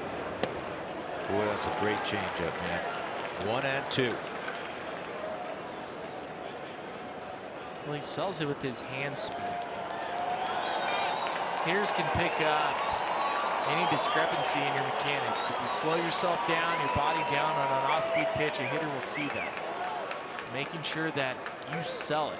And that's how changeups work.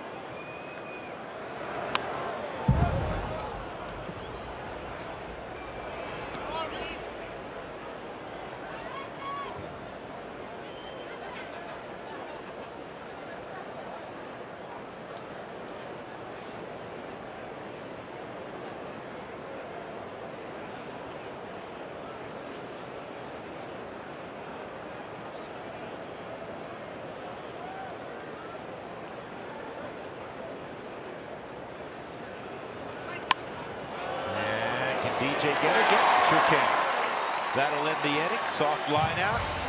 2 really good innings for Chris Russin. 6-1 Colorado.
303 Rockies or go to rockies.com/tours. Odubel Herrera comes out of the game as they make another pitching change. Jose Bautista now in right field. Kapler for the third time going to a new reliever.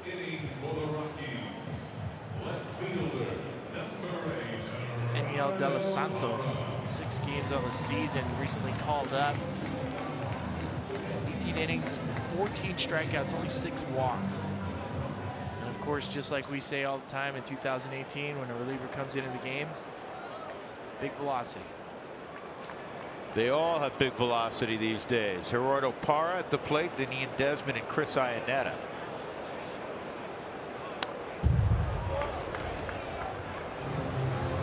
That was below average velocity on that particular fastball, 92 average velocity. The average major league fastball is now 93. And he's sandbagging it a little bit. His average fastball is about 95.5 miles an hour.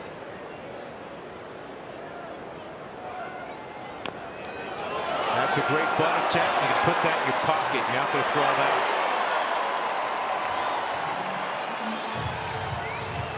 Parra bunted it right where Nolan hit it last inning. And the Rockies have their 10th hit. That's what you do. When you're playing winning baseball in September, you take advantage of the defense. You take advantage of opportunities. You lay on the gas. There's not much baseball left. You have to leave it all on the field. I know that's a cliche, but the Rockies are literally playing that type of baseball, which is necessary. You want to make it to the playoffs, you literally cannot lose another baseball game. It is an acute focus pitch to pitch. It has to be.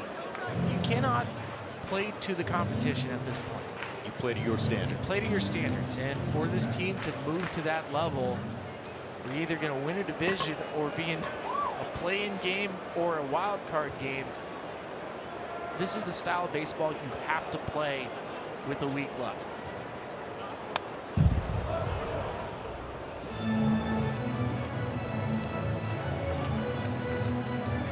The Rockies getting help tonight in St. Louis. The Brewers in the 6th inning leading 7-4. 1-0 in the 3rd. It remains. The Dodgers leading Arizona.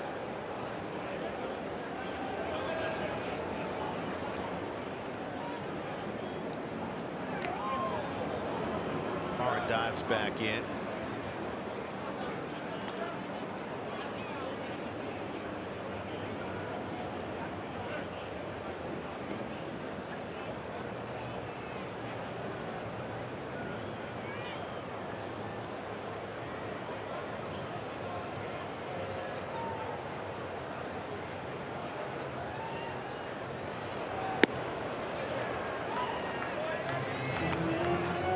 Two balls and a strike.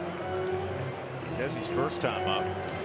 Off the bat, looked like he doubled to right center field. Roman Quinn made his 2nd diving catch in that gap in this series.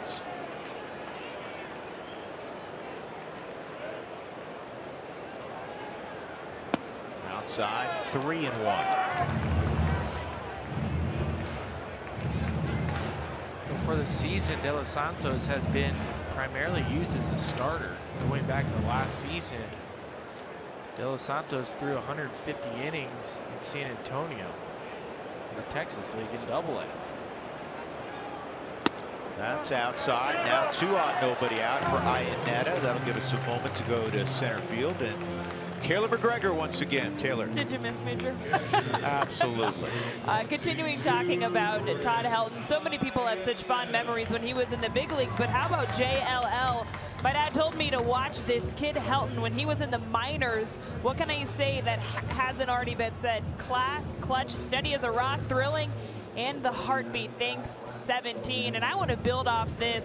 I was a huge Andres Galarraga kid growing up, and I remember when my dad told me, you're going to love this new first baseman that we had. And sure enough, Todd Helton comes up, makes his major league debut, goes 2 for 4 with the home run, and he did not disappoint after that, guys. No, he did it in Pittsburgh as a left fielder. And and obviously the next year was moved to first base. And here's Todd.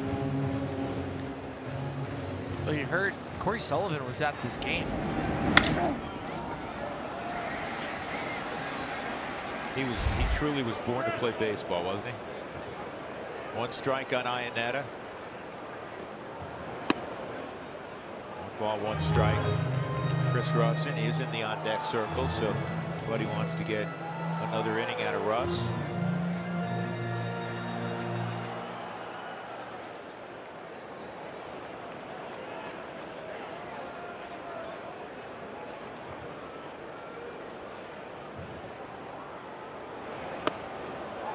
You know, Taylor referenced a tweet from a gentleman whose dad told him to watch Todd when he was in the minor leagues. Obviously, at some point, maybe down in Colorado Springs, wherever it was.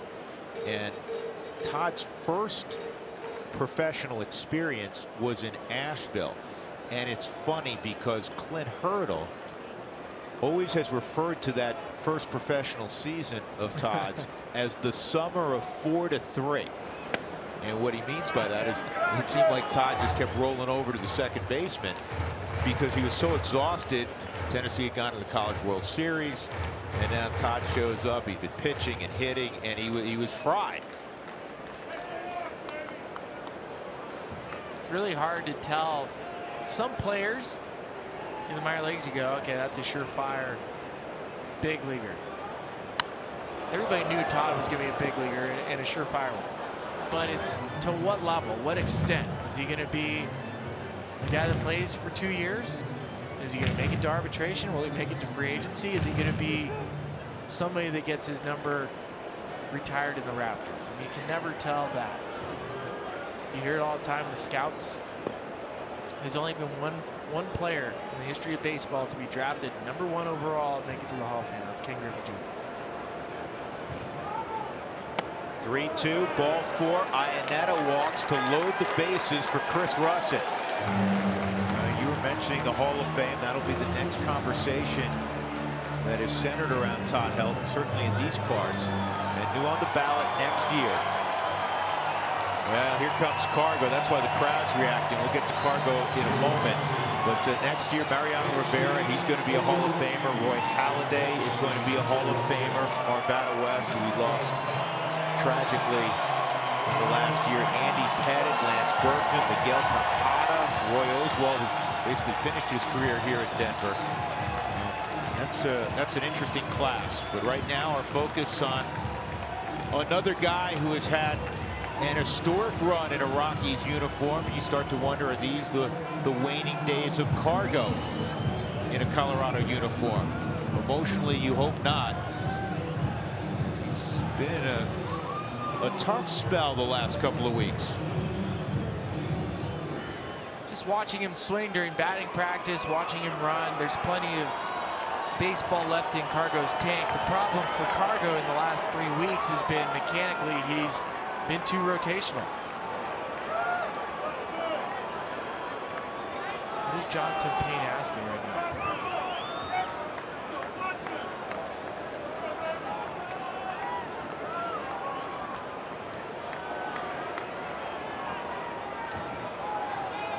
When Cargo gets rotational with his swing gets long. So for the last 5 days, I've seen Cargo really shorten up his swing during batting practice. He's tried to make sure it's not a lot of movement.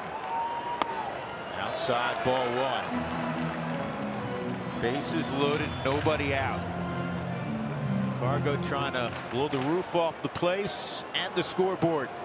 Parra bunt single. He's got 6 of those this year. Desmond a walk, Iannetta a walk.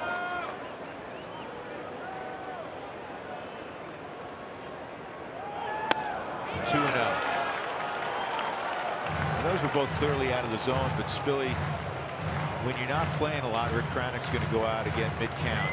Well, it's hard to stay patient, isn't it? It really is, but you're trusting all the work you've been doing this week to just see the baseball now. You don't have to think about the swing, the rotation, or anything. I believe that's 5 mound visits now for the Phillies. We have not had a conversation. They've used 4. that one will come off. Okay. We haven't had a conversation all year really about Mount Visits. Never come up where they only have one more. You know, it's the 6th inning. You might see it tonight. You might. 2-0 on Cargo.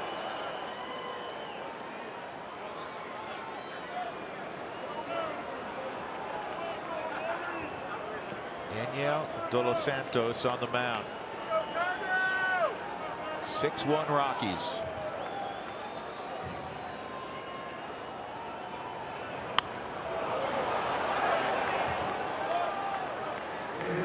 Well, Billy, break it down. He's getting there. I mean, it's really hard to be critical on a guy's swing when he hasn't seen it at bat in about 5 games. So I don't mind it. This is what the same way when a pinch hitter comes up to the plate, fire your swing as soon as possible because the next one will be closer to your normal swing.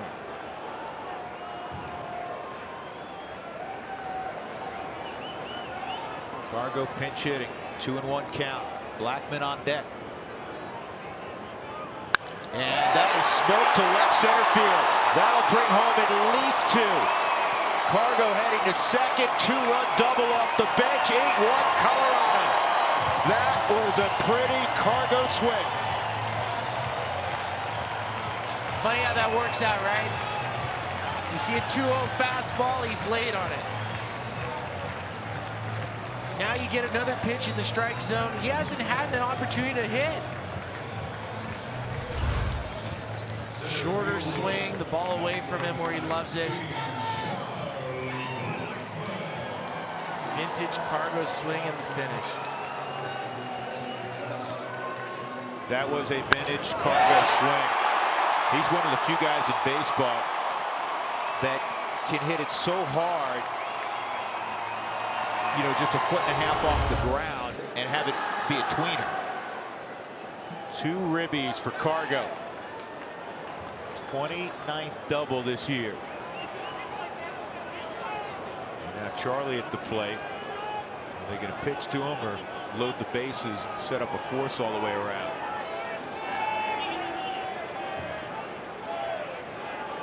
I'm trying to understand what's going on. What is this about?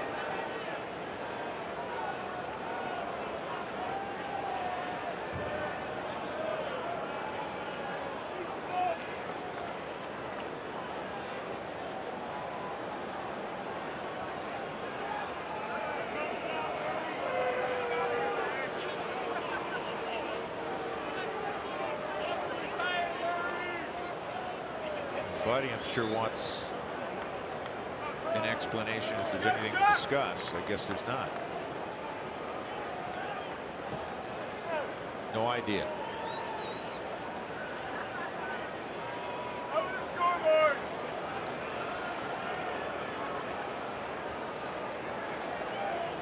Eight-1 Rockies, 11 hits.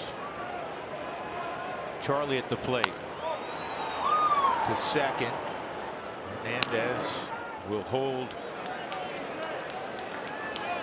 the runner at third, Ionetta, and that'll bring up DJ. Everybody gets tacos again. The Rockies have surpassed the 7-run mark, so don't forget to go to your participating Taco Bell location tomorrow between 4 and 6 to receive your Rockies taco special. Liv Moss at Taco Bell. For Cargo, with those 2 RBIs, the last time Carlos Gonzalez had an RBI was September 4th.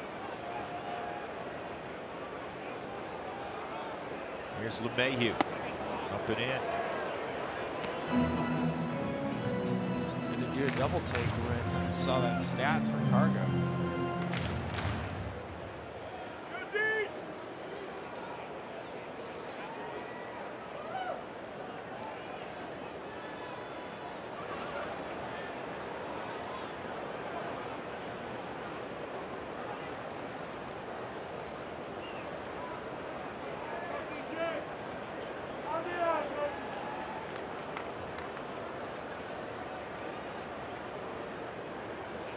One-0 to DJ. Good swing.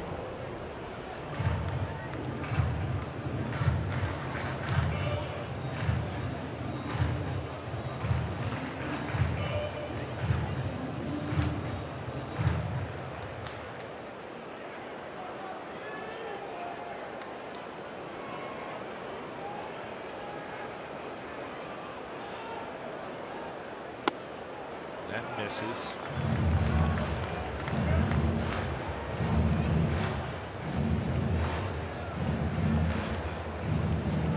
Just one out.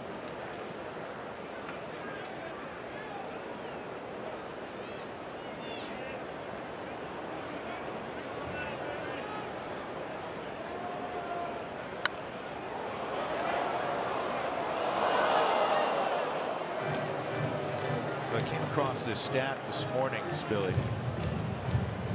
Batted balls hit at 110 miles an hour or greater this year in baseball. Giancarlo Stanton is way out in front, as he usually is. He has 71 of them. Next on the list in baseball, Nelson Cruz. He's always up there, Seattle. Aaron Judge, no surprise. He's third, 44. Joey Gallo's fourth. Carlos Gonzalez, fifth. That misses with 32 now. Fifth highest number of batted balls at 110 miles an hour or greater. That double came off the bat at 113 miles an hour. It's in there, and it's just unlocking it so it stays consistent and it gets hits. He hasn't been getting hits. I've looked at a number for Cargo too. On the number should be a pop up to center field. Now, Ionetta obviously not the fastest rock. He's not going to go anywhere other than to take 3 hard steps down the line. But Cargo, when batting balls over 110 miles an hour, he isn't getting the same batting average that guys are usually hit 750 if he hit balls that hard. He's not. He's about 500 in situations like that. Hey, it's time for Built for Baseball, brought to you by T-Mobile. How about that David Dahl last night? Oppo Taco. This is a scary moment for Aaron Altair. And then tonight, Cousins leaps. He can't make the catch. The fan could. 3-run home run tonight. Now Dahl with 2 outs and 2 in scoring position. Takes ball 1. He's a 23rd batter in the last 3 innings for the Rockies. They have been putting a lot of pressure on the Phillies. Well, they scored 22 runs on the road trip. Most of those runs, as we know, came in Arizona. They have 18 runs here in a game and a half back home.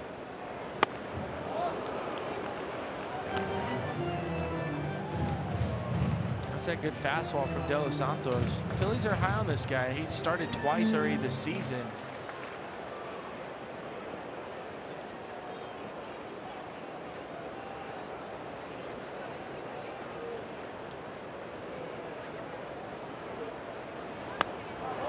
That's a good changeup. Yeah, that's a real good changeup. 1 and 2. 96-mile-an-hour fastball the pitch before, followed up with an 87-mile-an-hour changeup.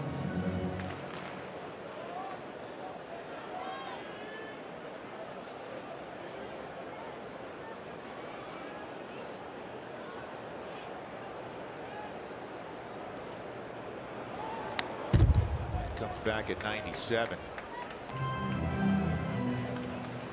It's hard to cover that, isn't it, Billy? It's too much of a separation between fastball and changeup. You get lucky. You just think fastball, and hopefully you get the fastball and not miss it.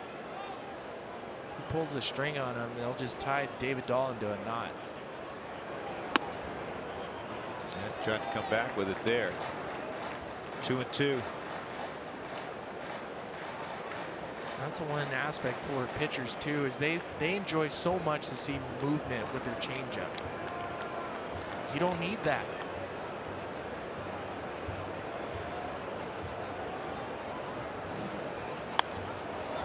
That's out of play over the visitors' dugout.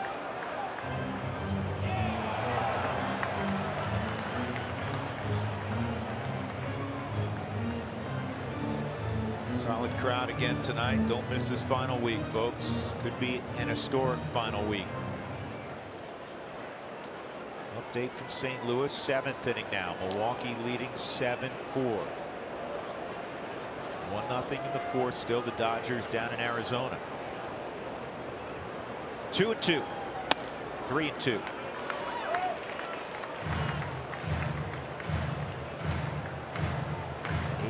Rockies. They hold on here. St. Louis goes down. The Rockies would flip-flop with the Cardinals and move a half game ahead of them in the wild card chase. That final wild card spot. They're a game and a half out in the division behind Los Angeles. Having fun. Now Dahl goes down in the inning. A couple more runs for the Rockies off the bench. A bases loaded double from Carlos Gonzalez. That was beautiful to see.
Sportsnet is brought to you by Southwest Airlines. Low fares, no hidden fees. That's transparency. Back in Lodo with Ryan Spilborghs and Taylor McGregor and an entire AT&T Sportsnet crew. I'm Drew Goodman. Jake McGee, you see on the mound. He'll take over for the Rockies in the 6th inning. Colorado up 8-1. Cargo's going to stay in the game also in right field. Hey, we got a great tweet here. Check this one out. This is great. I've seen it. This is from Mikey Friday. Am I doing this right? He's got the phone going. He's got the laptop. He's got the TV going. And he's got 3 games. He's got the Dodgers in Arizona. He's got our game. And he's got St. Louis taking on Milwaukee. The one thing he doesn't have is control over his infant. Yep. The baby's in the laundry basket. Get the baby out of the laundry basket, and I think you're good. That's perfect. It's perfect. Charlie Blackmon's come out of the ball game. Get Charlie a little bit of rest. David Dahl's in center.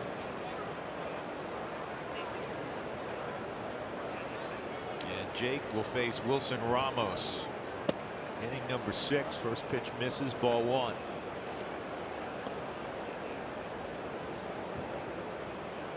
Good job again, Chris Russ in 2 innings, 2 hits, 3 strikeouts. DJ gets an opportunity.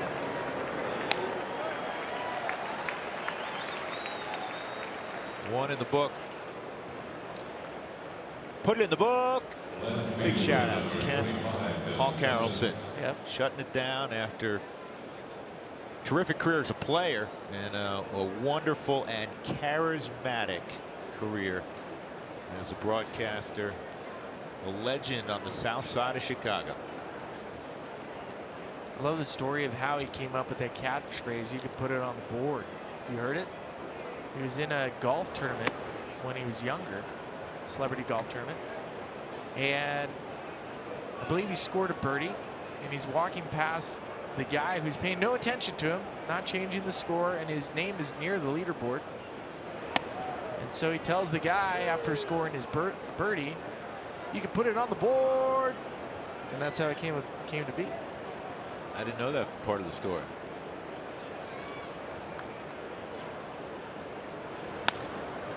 Cousins lobs this one into right field for a base hit.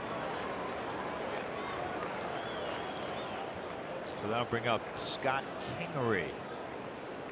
And time to see what Taylor's doing. 596 feet from here.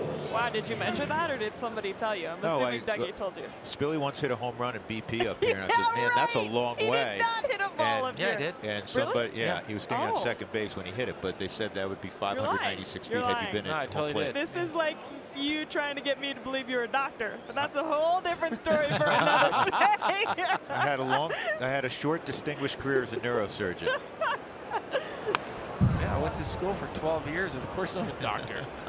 Let's get to business here, you guys. Check out this tweet from Jacob Roth. Todd Helton has always been an idol of mine. My family and I were at his final home game, his retirement ceremony, but my favorite memory of the Todd father was being able to play in the same spot he did in high school. He shows a photo of him also playing in first base, and we've talked about this so much of when the Rockies came to Colorado, the spike of interest amongst youth to play baseball. I think about Brandon Nimmo, a star outfielder now for the Mets, grew up in Cheyenne, grew up watching the Rockies, loving Todd Helton.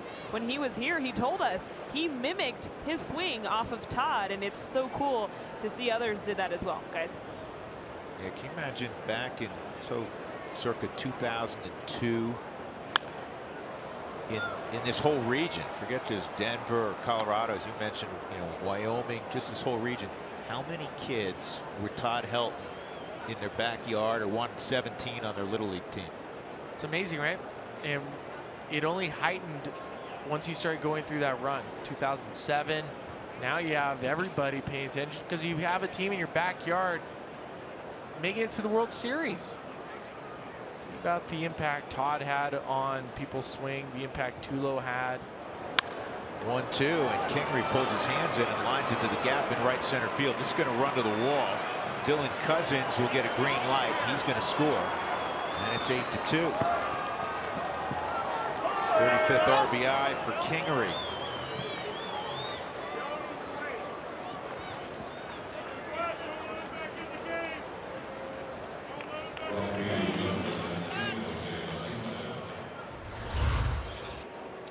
Super Mo, a fastball down and away. Kingery does pull his hands in, goes inside out, and shoots the gap. Cargo in right field, Dahl in center. Dahl picks it up. But for Jake McGee, you'd love to see him have that clean inning.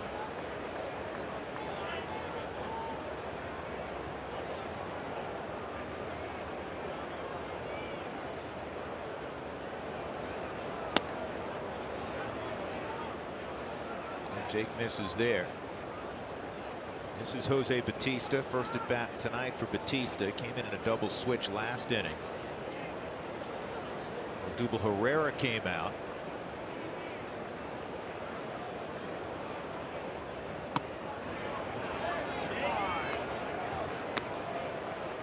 But Bautista said something this week where he'd like to play another year. And obviously that's understandable. You want to play as long as possible. Bautista is now 38 years old. Talk about at-bats counting for certain players. These are counting for Bautista. Yeah, and right now I'm a little concerned because you have a comfortable lead, but there's a lot of baseball left. This is Coors Field, and he's 3-0 on Bautista. Six-time All-Star. Yeah, splits for Bautista. He's hit better against righties than lefties.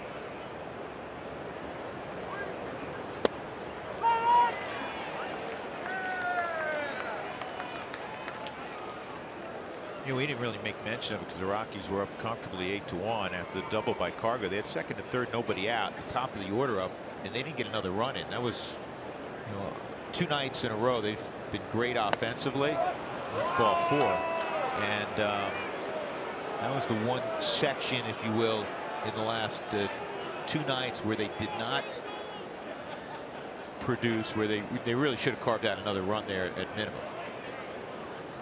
Buddy's got to get on the phone. And you got Scott Oberg up.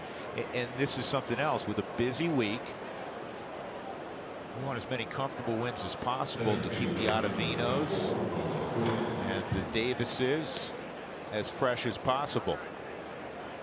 And Buddy's not going to mess around. He's going to bring in Oberg. does not want to see Philadelphia get back in this game.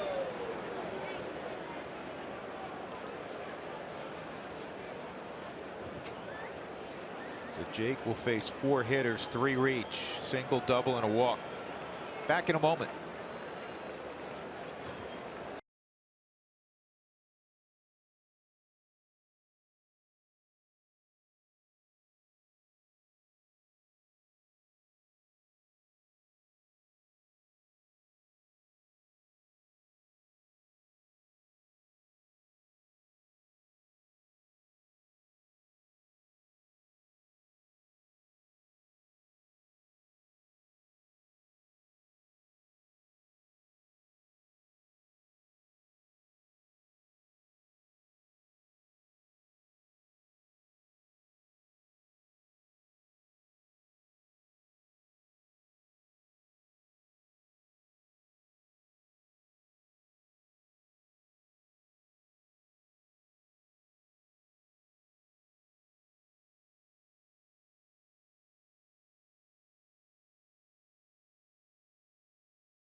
Run in and 2 on here in the top of the 6th inning for Philadelphia.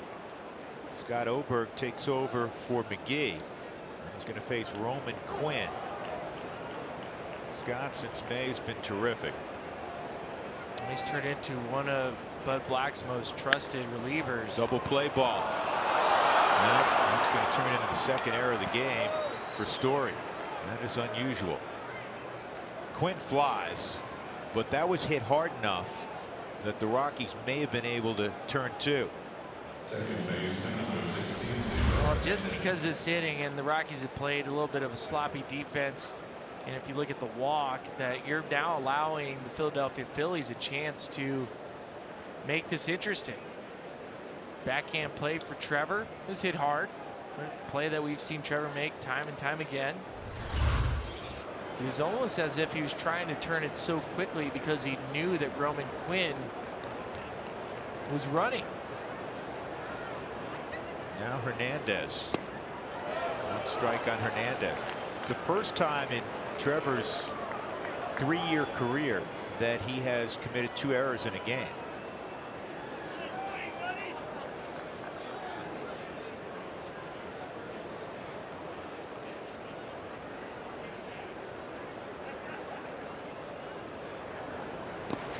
And this is going to cost the Rockies a run. We'll go and get the baseball. It'll be a wild pitch, and it's 8-3. You're right. This has been a sloppy inning. This will go down as a wild pitch. Iannetta tries to get over there. It's just too far over to his right. Really hard for a catcher to get that glove in front of it, let alone get his body to block it.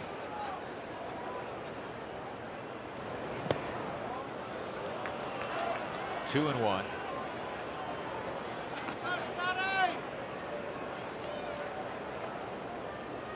Batista's at third, Roman Quinn at second.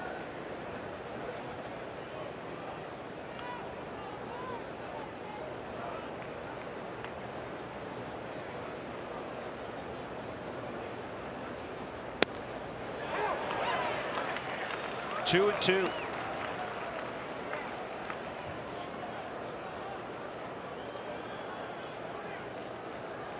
Innings like this are reminders not to let your guard down.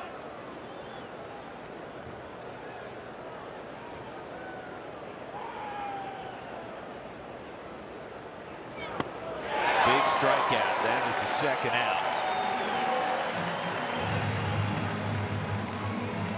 Now you have to deal with former Cleveland star Carlos Santana, who signed a 3-year, $60 million deal in the offseason to play initially first base for Philadelphia. But here in September, he's been playing third for the first time since 2014.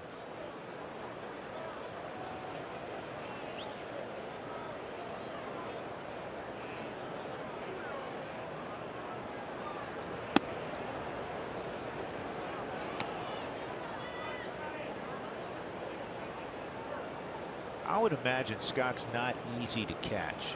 He's got a moving fastball, 95 to 98. Remember last year he touched 101, and that late moving slider.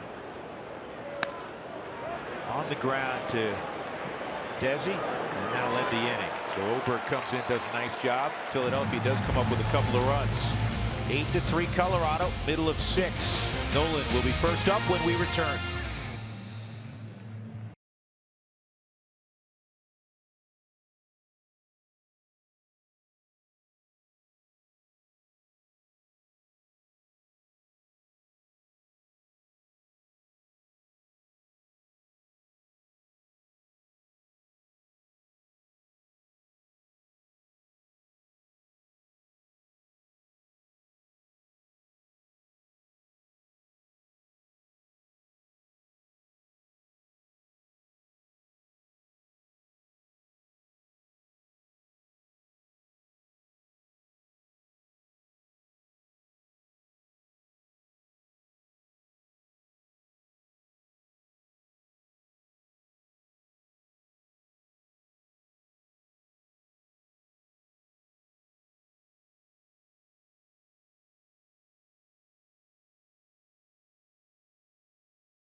Time for our Kubota pitching performance. Let's go back 24 hours ago. Rockies needed a big start from John Gray. John Gray needed a big start from John Gray.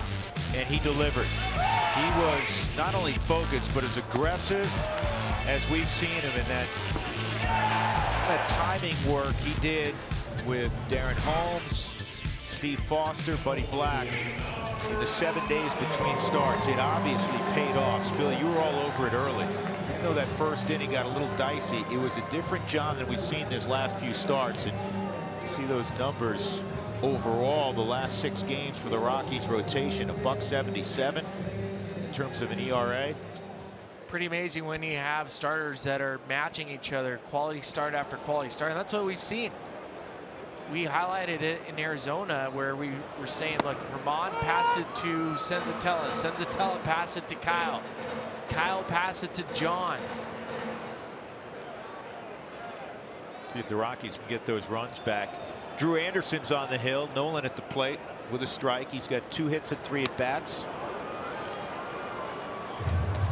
Anderson, formerly a 21st round draft pick in 2012 at Galena High School in Nevada. Anderson was one of the last ads added on September 11th from Lehigh Valley. And he strikes out Nolan on 3 pitches. A couple of defensive changes for the Phillies. There is Pedro Florman.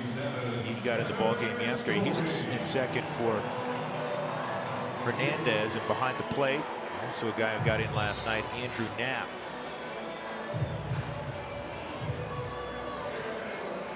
Anderson was a starter at Lehigh Valley. He was 9-4 with a 3.87. 104 innings pitched, 84 strikeouts, 14 home runs. This is only his second major league appearance.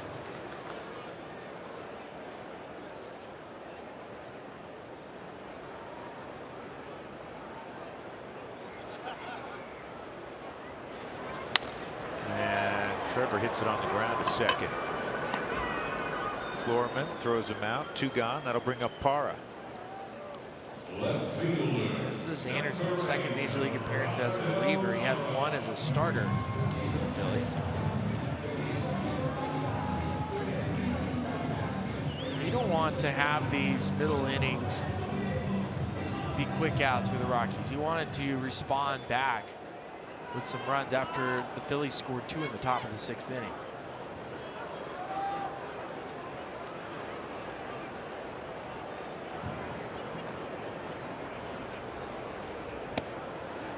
It's a strike.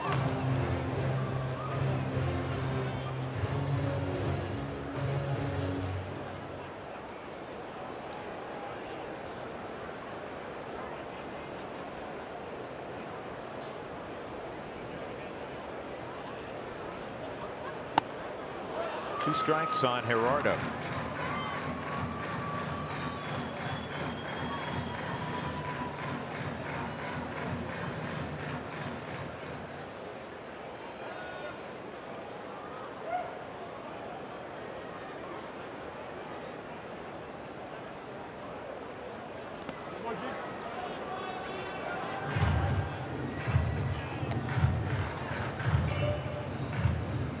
Milwaukee's hanging on.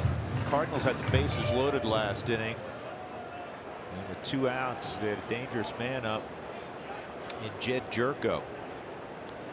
Milwaukee was able to retire Jerko. This is also on the ground to Florman. 1, 2, 3. 6th inning. The Rockies go quietly. We move on to inning number 7. Colorado 8. The Phillies 3.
Top of the 7th, want to say thank you so much to everyone who joined us throughout this season, celebrating our top 25 greatest Rockies of all time. I'm going to mic drop with one of my favorite accomplishments, a Todd Helton flashback.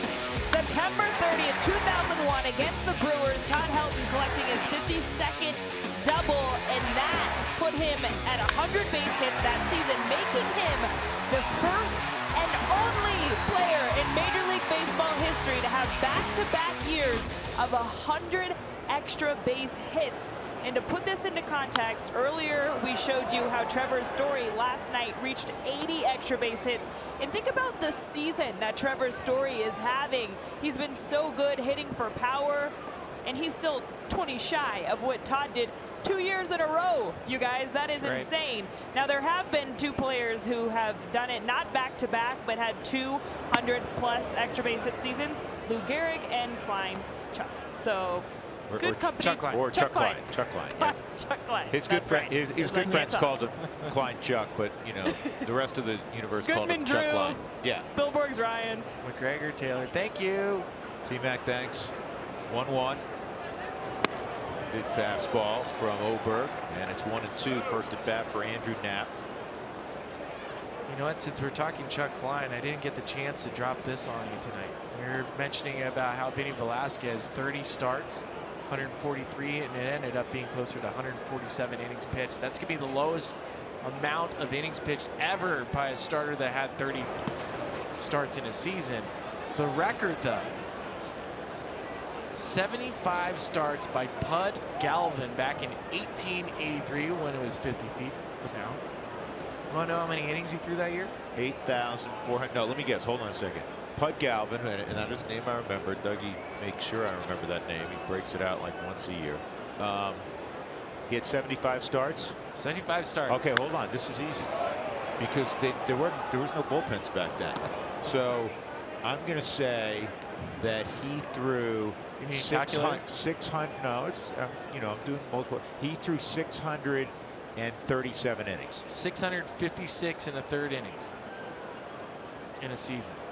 Who had the you know what to go get him in the middle of one inning? 72 complete games. So only 3 didn't have a complete game.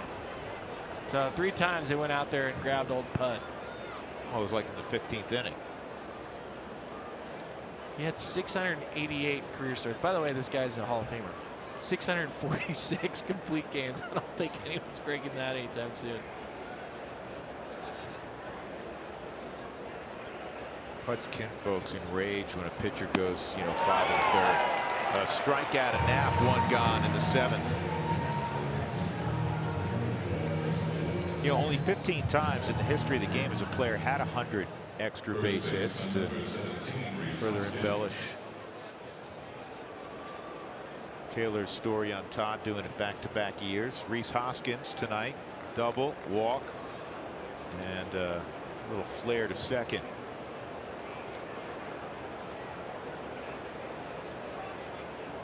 Well, Slider for a strike. You've heard the story, right, Drew, about how I don't know, I haven't heard the story yet. Clint Hurdle told Todd Helton after that season that he had the 100 extra base hits. He wrote down on a piece of paper every single stat from that season. Ground ball to first. Good pickup by Desi. He'll go to the bag himself. 2 outs. And Clint made sure, he said, listen, I know as soon as the season's over, you're not going to have a chance to enjoy what you just did, what you just accomplished. Back-to-back years of over 100 extra base hits. It doesn't happen. So he wrote it all down, and he asked Todd, he said, I want you to just look at these numbers, reflect on them, and enjoy them. And after a week, crumple them up, throw them away, and then you can get ready for the next season. Good advice. It's great advice. And Todd talks about that too. He said at that point, after doing it back-to-back years, he thought he'd do it every single year. And he realized how hard it was to do. How hard is that play DJ just made look real easy? Steals a hit from Florimon. 1, 2, 3 for Oberg in the 7th. We'll stretch and we'll enjoy the Rockies' 8-3 lead here. Trying to make it 5 straight victories. And LeBahieu, he's pretty good.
against the Washington Nationals, September 28th through the 30th. Purchase your tickets at Rockies.com. Drew Anderson, second inning of work. Ian Desmond takes outside ball one. Desi 0 for 2, a walk, run scored back in the fifth. The Rockies scored 3 in the third, 3 in the fourth, 2 in inning number 5. They're up 8-3. And that ball's driven to right field and deep, and it's going to elude Batista.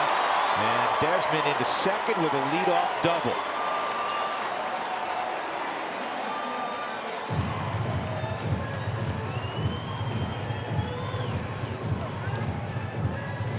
The last 2 days for Ian Desmond, we've seen some fly balls hit to right field. This one inside out swing. Drives it towards right. If Ian starts hitting the baseball like that this final week, you're going to start seeing some homers again from Ian. It's been a while. He's still stuck at 20. Yeah, just 2 in the second half, 18 in the first half for Desi. Chris Iannetta, 1 for 2 and a walk. Get out of play.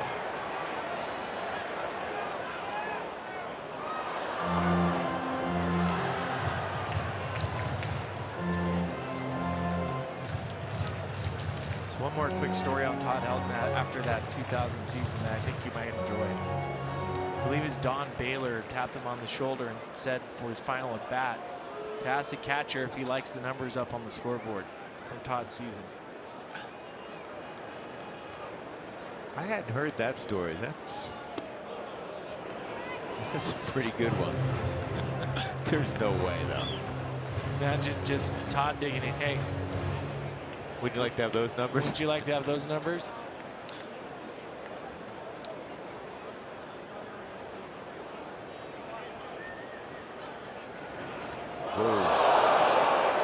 Iannetta takes a breaking ball up, and he'll go to first. They're 2 on for Carlos Gonzalez.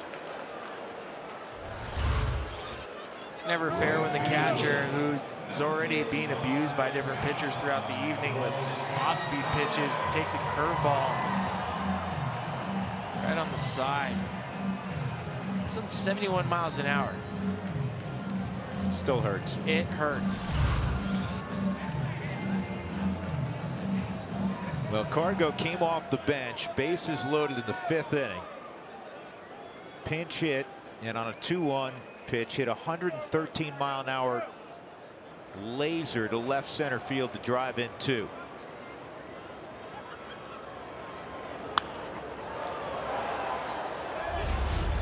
Now here's that swing in the 5th inning. A pinch hit at bat, down and away. Just splits the gap, and it's another 110 miles an hour off the bat, opposite field. For Cargo, it feels great because he's been working on his swing, trying to shorten it up. 113 miles an hour, I shorted in 3.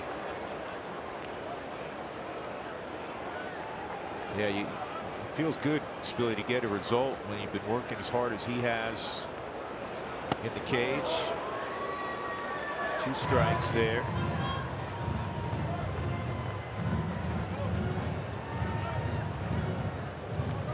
Well, the Rockies the rest of the week are seeing only right-handers. And so that means, for instance, Matt Holliday is going to be the guy that most likely you're only going to see off the bench. Pitcher spot due next. Ryan McMahon is in the on-deck circle.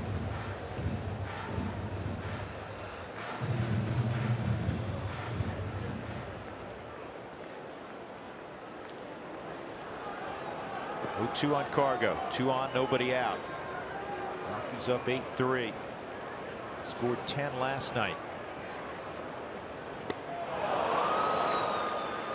1 out, and that'll bring up McMahon. Your attention. Pinch hitting for the Rockies in place of the pitcher owner, number 24, Ryan McMahon.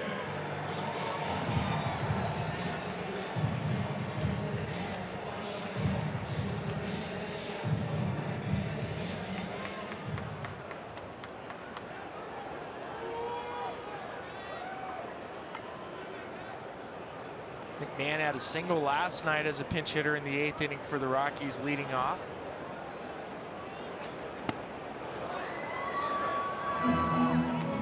Taking a bat against Jared Eichhoff.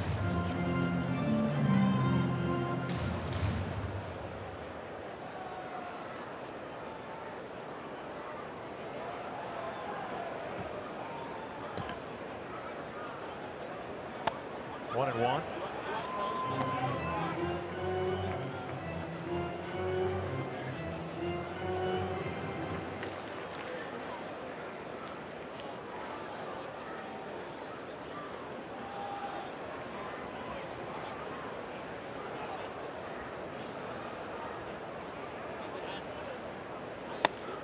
Two and one.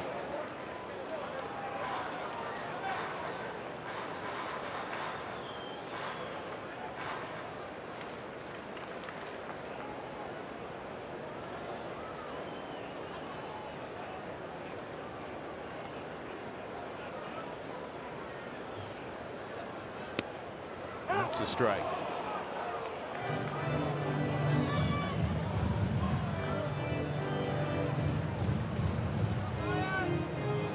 Last 11 ball games at home offensively, the Rockies have averaged, that doesn't include tonight, 6.6 plus runs a game. They hit 21 home runs, second most in baseball. Batting .319, that's the best average in baseball during that stretch at home. Strike three, 2 outs. And they've slugged .583, also the top mark in baseball, but now they're going to need a 2-out hit. Anderson now has 3 strikeouts in 2 innings of work.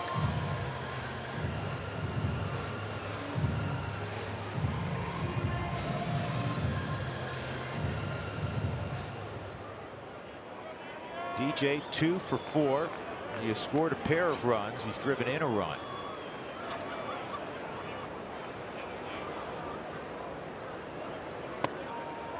He now has scored 88 runs this year.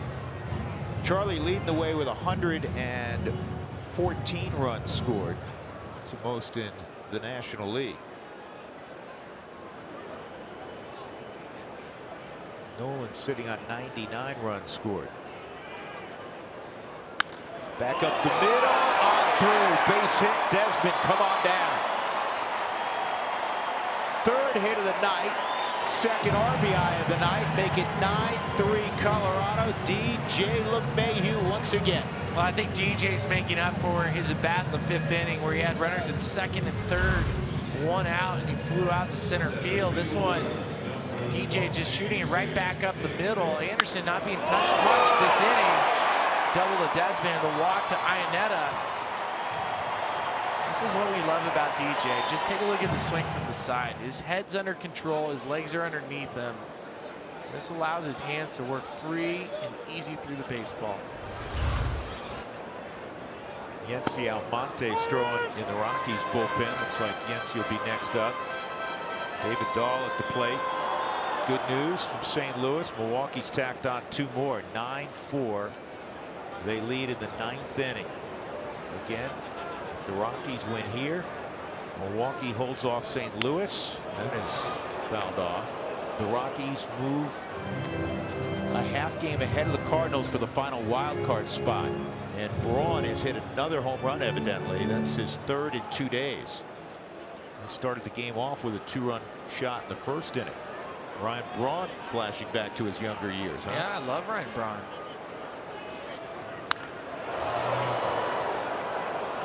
Souvenirs everywhere. You better be ready. They're coming hot off the bat of Dahl. David, 3-run home run back in the 3rd when the Rockies were down 1-0.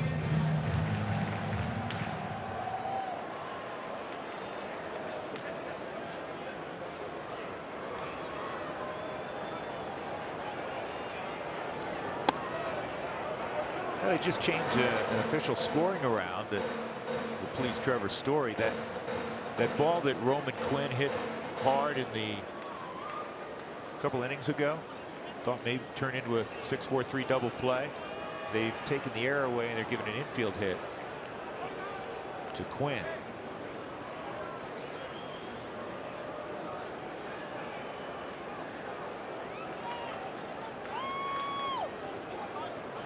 We also know Trevor, and he's happy about it. He actually won't have any reaction, but he'll tell you that it's a play he will make the vast majority of the time and expects to make it the vast majority of the time. Since we're giving great updates, What do you got? Diamondbacks just took the lead 2-1. I like that update. David Peralta, 2-run double. Didn't play last night, got some rest. He's my favorite player now.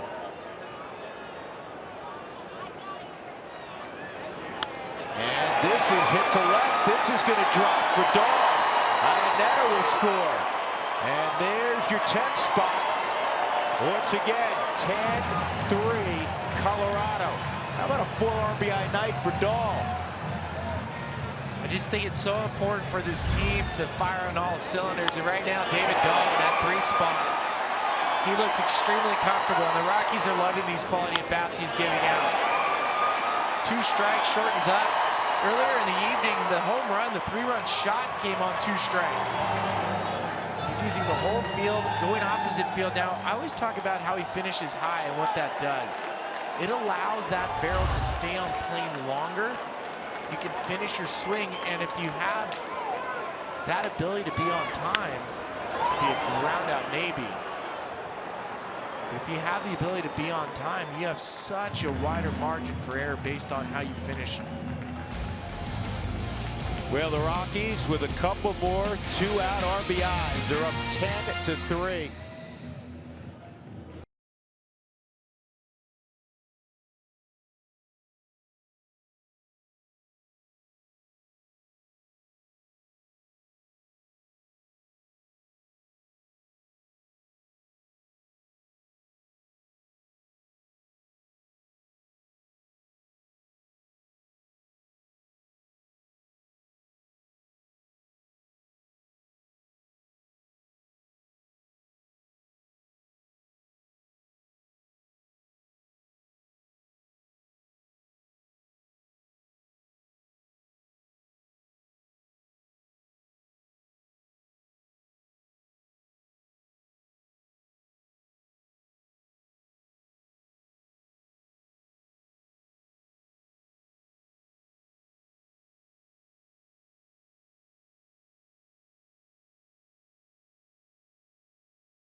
Alexis, look back. David Dahl with the Rockies down 1-0. Another opposite field squeaker over the wall. And then Charlie Blackman having another big night. He landed that one in a good spot. Brought home Iannetta, and in cargo, the bases loaded, off the bench, 2-run double. You get the picture. The Rockies have had a great night offensively again. 10 runs last night. They got a 10th spot up there tonight. And here in the top of the 8th inning, a young man that's been impressive, Yency Almonte, out of the Miami area. 14 opportunities for Yency. You got to love the ERA, Spilly. You know what? Corey keeps selling me on Yency Almonte, putting him in higher leverage situations, and I tend to agree with him. He seems to have a slow and steady heartbeat. The velocity's there. The stuff is there. Just the opportunities. Dylan Cousins will be the first man up for Philadelphia. Single in the 6th inning and scored a run, 1 for 3. Fastball just inside, ball 1 on Cousins. Graduated from Chaparral High School. First few years he was at Desert Mountain High School in the Phoenix area. It's a good school. Yeah, Chaparral. He's been a baseball power. Produced Jacob Gonzalez a couple of years ago. Luis's son. Now in pro ball. 2-0. He hit 19 home runs, including the game winner in the state playoffs. He hit 19 home runs in the playoffs, or he hit 19 home runs and then one in the playoffs? Well, I don't know how many he hit in the playoffs, but he hit the big one in the playoffs to win the game. But 19 home runs his senior year at Chaparral High School. That's a lot of home runs for a high school. And how many games did they play? 25? They play a little bit more down at Phoenix. I think it's 30 plus. Of course, they were in the state playoffs, but I don't care where you hit. You're 17, 18 years old. You hit 19 bombs. Oh, this is a bomb, but it's foul.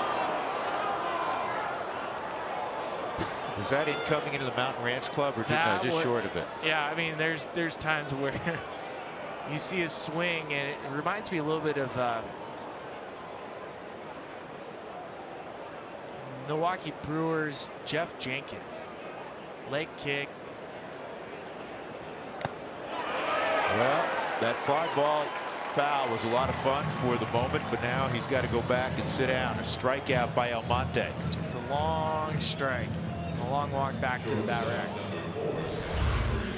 Well, Almonte challenges him again. Actually, that's the changeup. Leaves it up. Cousins trying to hit one back towards the Mountain Ranch Club. Scott Kingery with one out. He doubled in a run in the 6th inning, 1 for 3.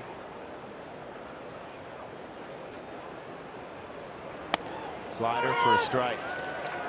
David Dahl with that base hit to drive in his 4th run of the ball game. 2nd time in his young career he's driven in 4. The other time was just a couple of weeks ago, back on September 10th, when he hit the grand slam.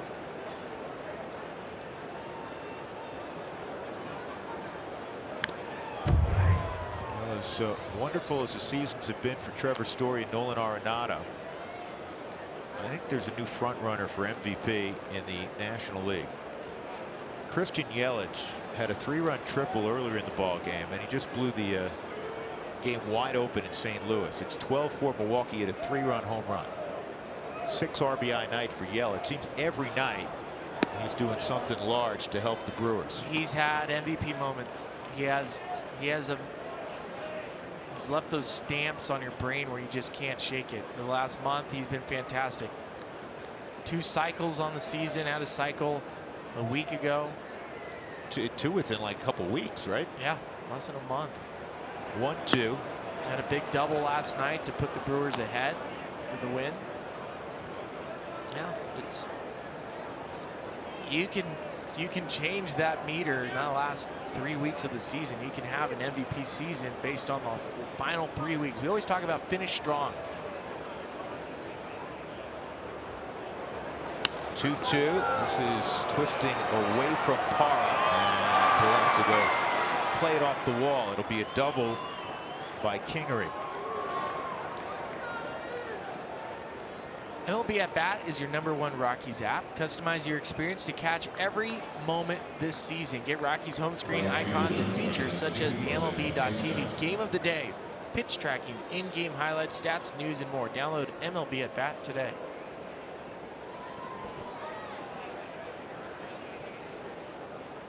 Jose Batista with 1 out. He walked his first time up, came in the middle innings in right field. And there's a strike at 96. Well, the Diamondbacks have gone ahead 2-1, as Spilly reported, and now the Dodgers have caught them. It's 2-2. But the Rockies, barring something really unforeseen taking place here, are going to move ahead of St. Louis tonight for that final wild card spot. And I'll tell you what, remember the Cubs lost today. The Brewers have their sights set on winning the Central still. It's going to be a half-game separation between those two clubs tomorrow morning. Well, the Cubs lost last night. There was a rain delay today, and it looks like Pittsburgh's up on the Cubs again, 6-0. And it's a 4-game series in Pittsburgh. And Trevor Williams pitches Thursday for the Pirates, who's been virtually unhittable. Nice swing. 2-2. The Cubs have been having a real difficult time over the last couple days to score runs. And if we keep talking about schedules and some teams it favoring others, well, for the Brewers, they end up the season against the Detroit Tigers, some interleague play.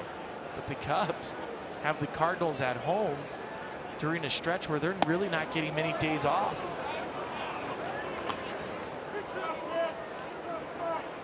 A fascinating final week of the regular season. It really is. It's not done yet. That's the beauty of it. It is not resolved at all. It's not like the American League. The American League's a fait accompli. Here's the 3-2 on Batista, ball 4. So now there's 2 on, 1 out for Roman Quinn, the center fielder.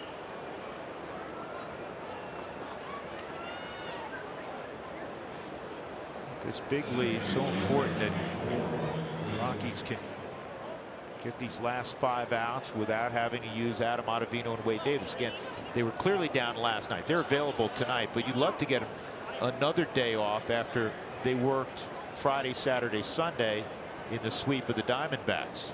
Well, the phone's ringing down in the bullpen right now as Steve Foster goes out to talk with Almonte. We'll see who pops up. Imagine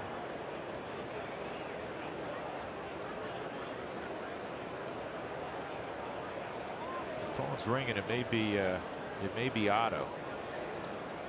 It's gonna be Musgrave. Okay. They're really trying their best to lay off of Davis and Ottavino and O tonight. Well, you know what, Songwan is the other guy that is also available tonight. He's gone 4 of the last 7 days, I believe.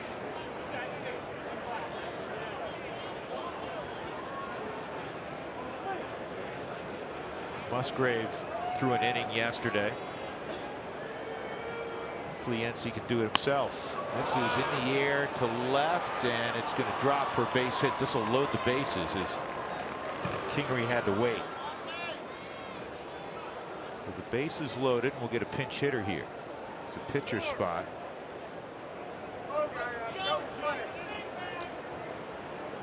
We'll see if it'll be Musgrave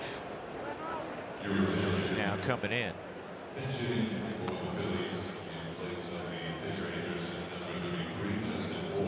This is the former Marlins slugger Justin Bour.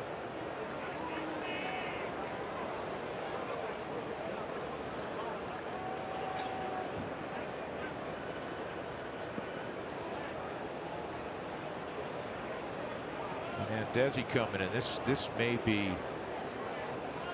part of the stall to get Musgrave a couple extra deliveries down there.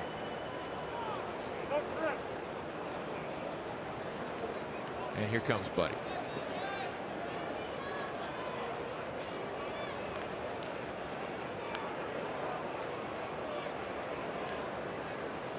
So 1 out, a double, a walk, a single, and the base is loaded here in the 8th inning. The Rockies do have a 7-run lead. Harrison Musgrave when we come back.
brought to you by Southwest Airlines. Low fares, no hidden fees. That's transparency.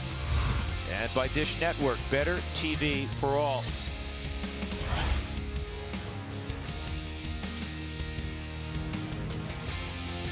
So Harrison Musgrave, who pitched an inning last night, is on here with 1 out, the bases loaded in the 8th inning for Philadelphia. Again, the Rockies are up by 7.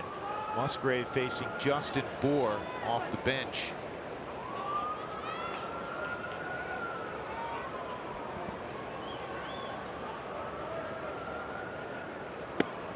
And that pitch is outside. Between Miami and Philadelphia, Justin Bour's hit 20 homers on the season. He really hasn't had much playing time with the Phillies.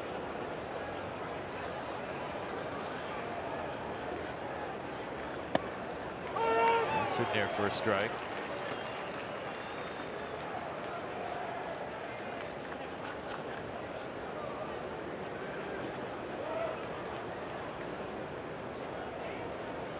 .197 batting average against lefties on the season. 2 home runs out of the 20 he's hit.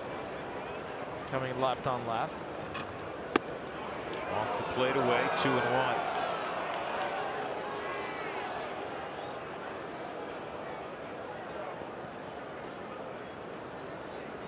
Well, 7 runs is a fairly comfortable lead, but it has not felt comfortable at all.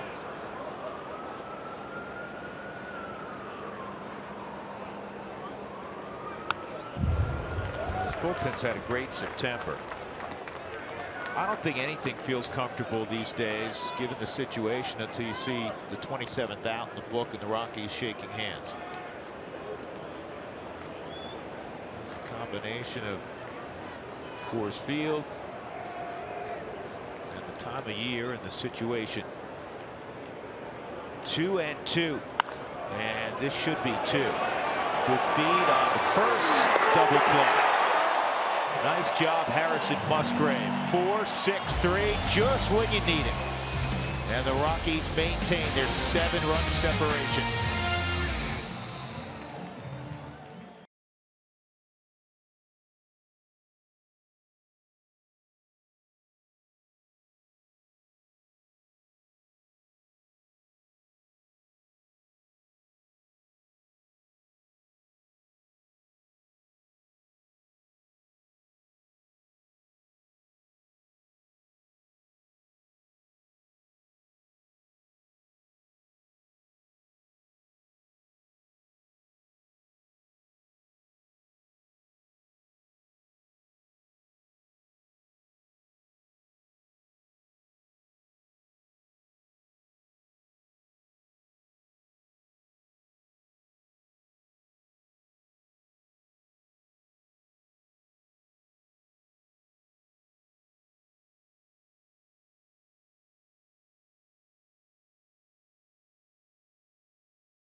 Well, here's the playoff picture now. It's official. St. Louis goes down tonight 12-4 to Milwaukee at Busch Stadium. So it's a dead heat until the conclusion of this one. The Rockies hang on. They're up 7 runs. they move a half game in front for that final wild card spot. And the Dodgers and Arizona are tied at 2 down in the desert. Rockies a game and a half behind LA. Story at the plate. Luis Garcia on the mound. 1-0. That's a strike. Bottom of the 8th inning. Garcia is another one of those Phillies pitchers that has a big arm, good velocity, has great numbers on the season. He struck out 25 batters in his last 19 and a third. Also has a save.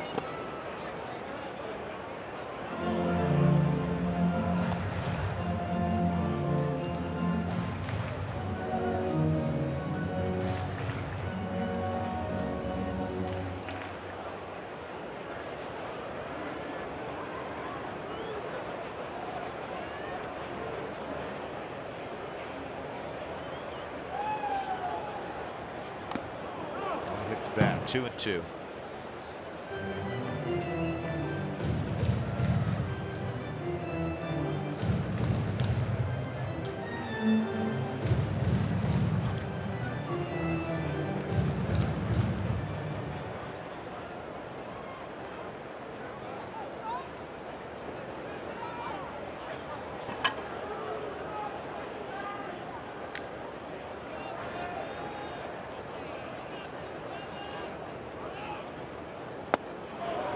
Trevor goes down swinging. 1 out, and that'll bring up Gerardo. Parra's 1 for 4 tonight. Had a bunt single in the 5th inning. Mentioned earlier it was his 6th bunt base hit this year. He did it with 1 strike. He's done that before this year. He has 3 more bunt hits than the 2nd place Rocky.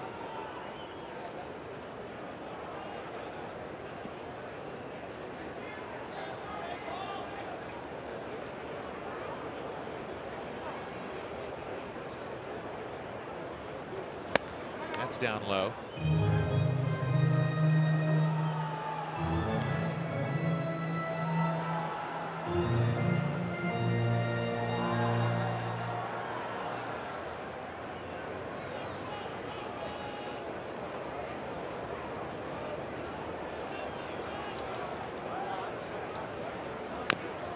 That's fouled off.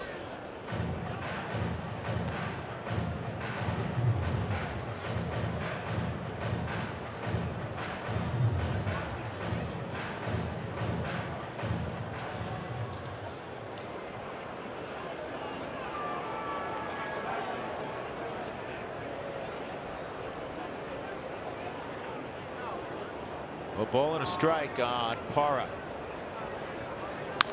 And a bouncer to second. Florman. Nice play. 2 outs. First baseman, I'll bring up the Rockies' first baseman, Ian Desmond. Line out, strikeout, walk, run scored, double, run scored.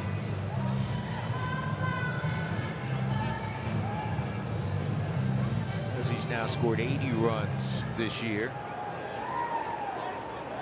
Well, I'm hoping Desmond builds off his last at bat. I like the last one, driving a ball opposite field. His at bat in the 2nd inning was really good too. He got robbed. Remember that by Roman Quinn in center field. But he's elevating the baseball with authority and driving it up the middle to right center field, and that's as a hitter, that's where you want to be because it gives you more ability to hit off-speed pitches and fastballs. 2 strikes. Breaking ball was in there.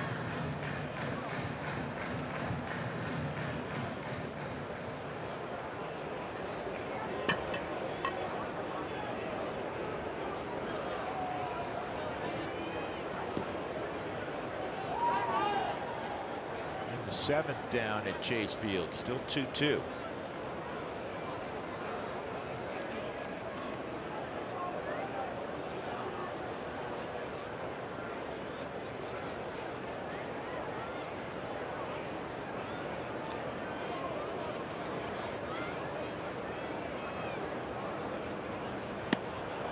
Desmond goes down. So the Rockies will go to the ninth. They need 3 more outs to shake hands. Colorado 10, Philadelphia 3.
For the Rockies, 10 on the board again. They're beating the Phillies 10-3.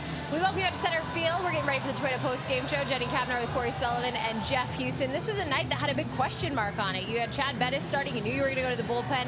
Kudos to the offense for keeping it going. Yeah, offense did a great job. 7 for 17 runners in scoring position. Top of the lineup kind of set the tone. Yeah, and you used 7 relievers tonight. You knew it was going to be one of those type of nights, but they got it done. Got it done indeed, and hopefully they finish it right here. We'll see you right after the game, and we'll, of course, be scoreboard watching as well.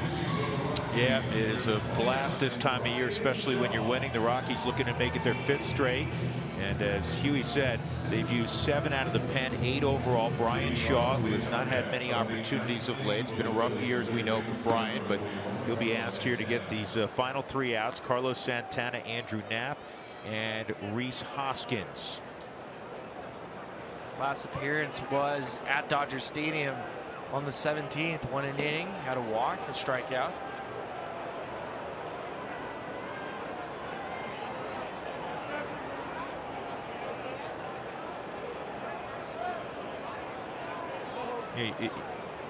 The run that Bettis ended up giving up was unearned because of the Story error. So there's only been 2 earned runs in this game. Those were charged to Jake McGee. The pen with stellar numbers in the month of September, and the work tonight will add to those terrific numbers. First pitch strike to Santana. Second pitch, fly ball left field. Gerardo Parra territory. That is out number 25. You need 27 in regulation. They're 2 away. That was for you, Spilly, in case you forgot. I'm not great at counting. Andrew Knapp, second AB. He came in the 7th inning, struck out.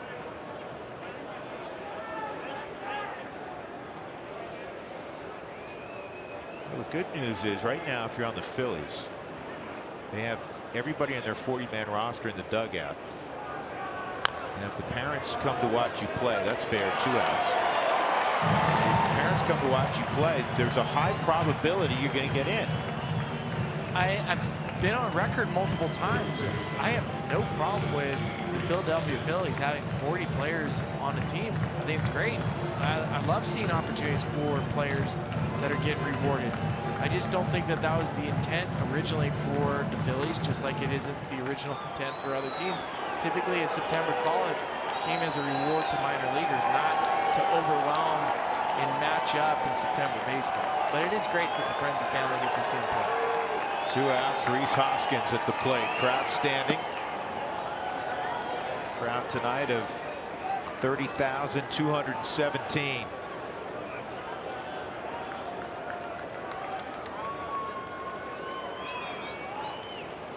Let's add several thousand for tomorrow night, game 3 of this Most important series. 1-1.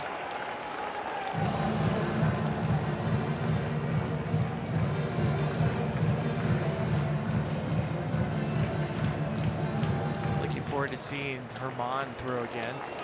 It'll be Herman tomorrow against Nick Pivetta. Nick Pivetta is a very talented young arm. Here's the 1-1. Herman Marquez is a very, very talented young arm. It's a matchup tomorrow.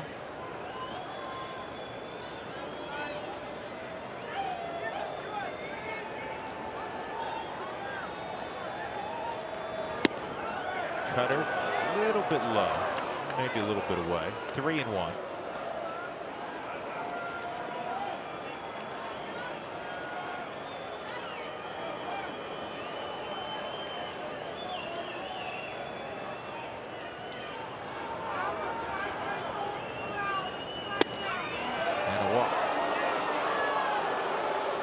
Bring up Pedro Florman.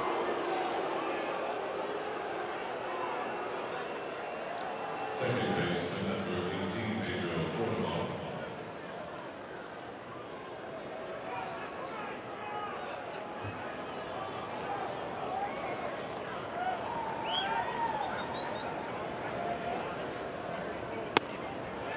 And a strike on Florman. He was robbed of a hit in the 7th, his first at bat by DJ going up the middle.